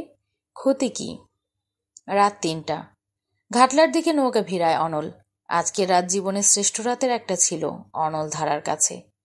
কোনো অভিমান মনোমালিন্যের ছাপ ছিল না আজ রাতে, শুধু ভালোবাসার কিছু মুহূর্ত ছিল। রুমে গিয়ে ফ্রেশ হয়ে শাড়ি ছেড়ে বিছানার এক পাশে শুয়ে পড়ল ধারা। গায়ের পাঞ্জাবিটা খুলে টি শার্ট আর শর্টস পরে নিল অনল। ফ্রেশ হয়ে রুমে এসে দেখল ধারা শুয়ে পড়েছে। গ্রামে আসার পর থেকেই একই রুমে থাকলেও এক বিছানাতে তারা থাকেনি। ধারা স্পষ্ট জানিয়ে দিয়েছিল অনলের সাথে বেড শেয়ার সে করবে না। নিচে শোয়ার জন্য ধারা জেদ করতে অনল তাকে বারণ করে। ঘরে কোনো সোফা বা কোনো অন্য শোয়ার ব্যবস্থা না থাকায় অনল নিচে মাদুর পেতে শুয়েছে। তাই আজও কিছু না বলে প্রতিদিনের মতো বালিশটা নিয়ে নিচে মাদুর বিছাতে গেলেই ধারা জিজ্ঞেস করে, কি করছো? মাদুর পাড়ছো কেন? তুই তো বলেছিলি যদি এক রুমে থাকলেও এক বিছানায় তুই আমার সাথে থাকবি না। হয়েছে, আর নিচে শুতে হবে না, উপরে আসো, আমি তো তোমার জন্য জায়গা রেখেই শুয়েছি। অনলের কানে যেন বিশ্বাস হচ্ছিল না। মনের মাঝে এক অজানা খুশি বয়ে যাচ্ছিল অনলের। মাদুরটা রেখে ধারার পাশে শুয়ে পড়ল, একই বিছানায় আবার 5 বছর পর। ইচ্ছে করছে আবার ধারাতে মিশে যেতে, কিন্তু কোথাও না কোথাও একটা বাধা যেন রয়েই গেছে। লোকে সত্যিই বলে, একবার কোনো সম্পর্কে ফাটল ধরলে সেটা সারানো সত্যিই কষ্টকর। যেমনটা ঘটছে অনল এবং ধারার মাঝে। কোথাও না কোথাও ধারার দিকে এগুতে গেলে 5 বছর আগের অনলের বিভৎস কাজের কালো স্মৃতিগুলো মনে ভাসছে। তখন আপনা আপনি নিজেকে ধারা থেকে সরিয়ে ফেলতে হচ্ছে অনলের। ধারা তখন অনলের পিঠ করে অপর পাশে মুখ করে শুয়েছিল। একটা সময় আর না পেরে সে পেছন থেকে ধারাকে জড়িয়ে ধরল। চোখ বন্ধ অবস্থাতেই ধারা খেয়াল করলো অনল তাকে পেছন থেকে জড়িয়ে কাঁধে মুখ ডুবিয়ে আছে। অনলের উত্তপ্ত নিঃশ্বাস ধারার ভেতরটাও পুড়িয়ে দিচ্ছে। কিছুক্ষণ পর খেয়াল করলো তপ্ত নোনা জল ধারার গলা বেয়ে পড়ছে। প্রথমে অবাক হলেও খেয়াল করলো লোকটা কাঁদছে। এবার আর নিজেকে আটকাতে না পেরে অনলের দিকে ফিরে ধারা। কি হয়েছে, কাঁদছো কেন? তোকে অনেক কষ্ট দিয়ে ফেলেছিলাম। কিভাবে পারলি এই জানোয়ারটাকে এত ভালোবাসতে? সত্যি বলি, জানি না, আমি সত্যিই জানি না। অনুতাপেরা খুব পাষণ্ড, জানিস তো, কুড়ে কুড়ে খায় এই অনুতাপগুলো। আমি এত অন্যায় করার পরও এই বাড়ির কাউকে কিছু জানাসনি কেন? এমনি দরকার পড়েনি, তাই ভেবেছিলাম যদি ডিভোর্স ফাইনাল হয়ে যায় তবেই জানাবো। খামোখা তাদের সামনে তোমার সম্মানটা নষ্ট করতে হয়নি। এখানে আসার পর থেকে আমার লজ্জায় মাথা নিচু হয়ে রয়েছিল। খুব অনুতাপ হচ্ছিল জানিস, যখন মামিমা আমাকে এত আদর আপ্যায়ন করেছিল। পুরনো কথা মনে করে কি হবে বলো? এখন তো আবার নতুন করে নিজেদের সুযোগ দেওয়ার পালা। পুরনো কথা মনে করলে শুধুমাত্র কষ্টই পেতে হবে। বাদ দাও। তোকে মিশিয়ে রাখতে ইচ্ছে হচ্ছে। আমি কি বাধা দিয়েছি? বলেই পরম যত্নে ধারাকে নিজের সাথে মিশিয়ে নিল অনল। যেন ছেড়ে দিলেই হারিয়ে যাবে। দুজন দুজনাতে মিশে কখন যে ঘুমের অতল সাগরে ডুবে গেল খেয়ালই ছিল না। 3 দিন পর রান্নাঘরে নাস্তার আয়োজন করছে ধারা। গ্রাম থেকে ফিরেছে 2 দিন হয়েছে। ভাঙা সম্পর্কটা জোড়া তো লেগেছে, কিন্তু কোথাও যেন একটা ফাঁকা জায়গা ধারার অনুভূতি হচ্ছে। সব ঠিক থাকলেও অন্যান্য সম্পর্কের ন্যায় স্বামী স্ত্রী সম্পর্ক গড়ে ওঠেনি তাদের। হয়তো সময়ের সাথে সাথে সেটাও ঠিক হয়ে যাবে। নাস্তা টেবিলে সুভাষিনী বেগম এবং অনলের আগমন ঘটলে ধারার চিন্তার ভেদ ঘটে। নাস্তা সেরে অনল নিজের রুমে যায়। সব গুছিয়ে ধারাও স্কুলের জন্য রেডি হতে অনলের রুমে যায়। রুমে এসে আলমারি খুলতে নিলে ধারা শুনতে পায় অনলের ফোনটা বেজে যাচ্ছে। ফোনের স্ক্রিনে তাকাতে আবার চোয়াল শক্ত হয়ে উঠল অনলের।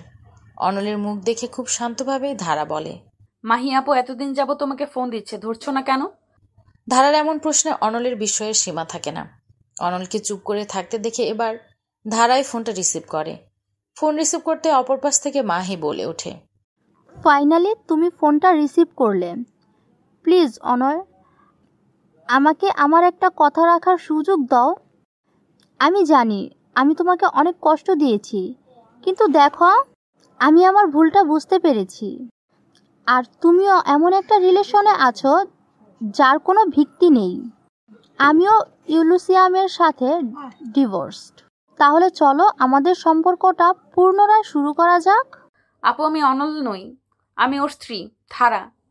তুমি ওর ফোন কেন ধরেছ? অনল কোথায়?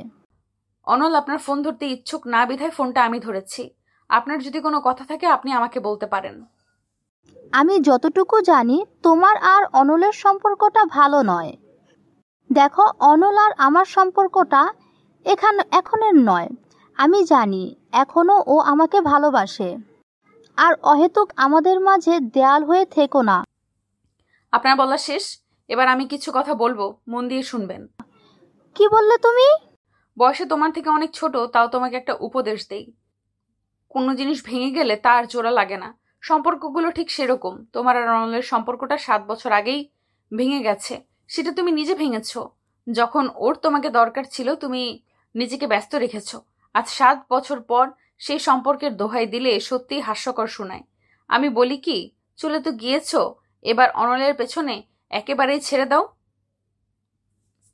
জানো তো, আমি কিন্তু গ্রামের মেয়ে, ডান পিটে, এখনো যায়নি আমার।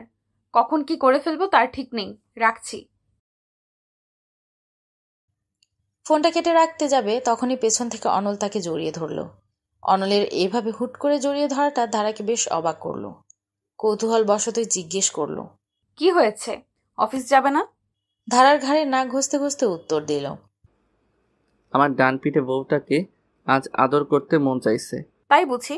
হয়েছে, ছাড়ো এবার, রেডি হই, স্কুলে যেতে হবে তো। ম্যাডাম, কাল শুক্রবার। তো? উফ, চলো না কোথাও ঘুরে আসি আজকে। কোথায় যাবে? আমার খুব ইচ্ছে তোকে নিয়ে বিকেলবেলা অন্যান্য কাপলদের মতো ঘুরতে যাওয়া। ঠিক আছে, তাহলে কাল বিকেলে বের হওয়া যাক। কোথায় নিয়ে যাবে আমায়? কালকে আমরা রমনা পার্কে যাব, সিনেমা দেখব, আইসক্রিম খাবো। সব প্রেমিক প্রেমিকারা করে। আমরা স্বামী স্ত্রী, প্রেমিক প্রেমিকা নই। তো কি হয়েছে, একদিন হতে তো সমস্যা নেই। তা নেই, হওয়াই যায়। তখন ধারার ফোনটা বেজে ওঠে। ফোন স্ক্রিনে দিগন্তের নাম দেখে অনল ফোনটা লাউড স্পিকারে দিয়ে ধারার হাতে দেয়। অনলকে দেখে ধারার বুঝতে বাকি নেই সে ক্ষেপে গেছে। ধারা আমতা আমতা করে বলে, হ্যালো। হ্যালো ধারা, কেমন আছো? আলহামদুলিল্লাহ ভালো, আপনি? আমি ভালো আছি। আচ্ছা, অর্ণলের সাথে মিট হয়েছে? জি ভাইয়া, সব ঠিক হয়ে গেছে। বেশ, তাহলে আজ কিন্তু অবশ্যই ওকে আসতে বলো। আমরা সবাই অর্ণলের সাথে পরিচিত হওয়ার আশায় আছি। তোমার এতদিনের লুকায়িত বরটি যে আসলেই অনল, এটা জানার পর থেকে আমার ওর সাথে দেখা করার ইচ্ছা আরো বেড়ে গেছে। সেদিন খুব সময়ের জন্য দেখা হয়েছিল, ঠিকমতো কথাও বলতে পারিনি। আচ্ছা ভাইয়া, আমি ওকে বলবো আসতে। আচ্ছা, রাখি তবে। জি ভাইয়া। ফোনটা কাটার পর থেকে অনল অবাক চোখে ধারার দিকে তাকিয়েছিল। অনলের কৌতূহলী চেহারা দেখার পর ধারা প্রশ্ন করে, কি দেখছো এভাবে? দিগন্ত জানে আমার কথা? জানবে না কেন? কবে বলেছিলে ওকে? এই তো পরশুদিন। আসলে সেদিন ভালোভাবে কথা কোথায় বলতে দিয়েছিলে তুমি। পরশুদিন কথায় কথায় তোমার কথা জিজ্ঞেস করতে তোমার পরিচয় ক্লিয়ার করে দিয়েছে। ওরে, তোর পেটে পেটে এত শয়তানি! আমি কোথায় ভাবছি ছেলেটা না তোকে লাইন মারছে। দিগন্ত ভাইয়ের বিয়ে ঠিক হয়ে গেছে, আসছে আমার পেছনে লাইন মারতে। এখন স্কুলে যাব তো। আচ্ছা, কাল কিন্তু বিকেল 4টা, মনে থাকে যেন। আচ্ছা, মনে থাকবে। পরদিন বিকেল 4টা, গাড়ির কাছে অপেক্ষা করছে অনল। অপেক্ষা কখন ধারা আসবে। বাড়ি গেটের দিকে চোখ যেতে খেয়াল করলো ধারা আসছে। রুনঝুন নুপুরের আওয়াজ ধীরে ধীরে গাঢ় হচ্ছে। পরনে তার সাদা শাড়ি, দুধে আলতা গায়ের সাথে শাড়িটা লেগে আছে।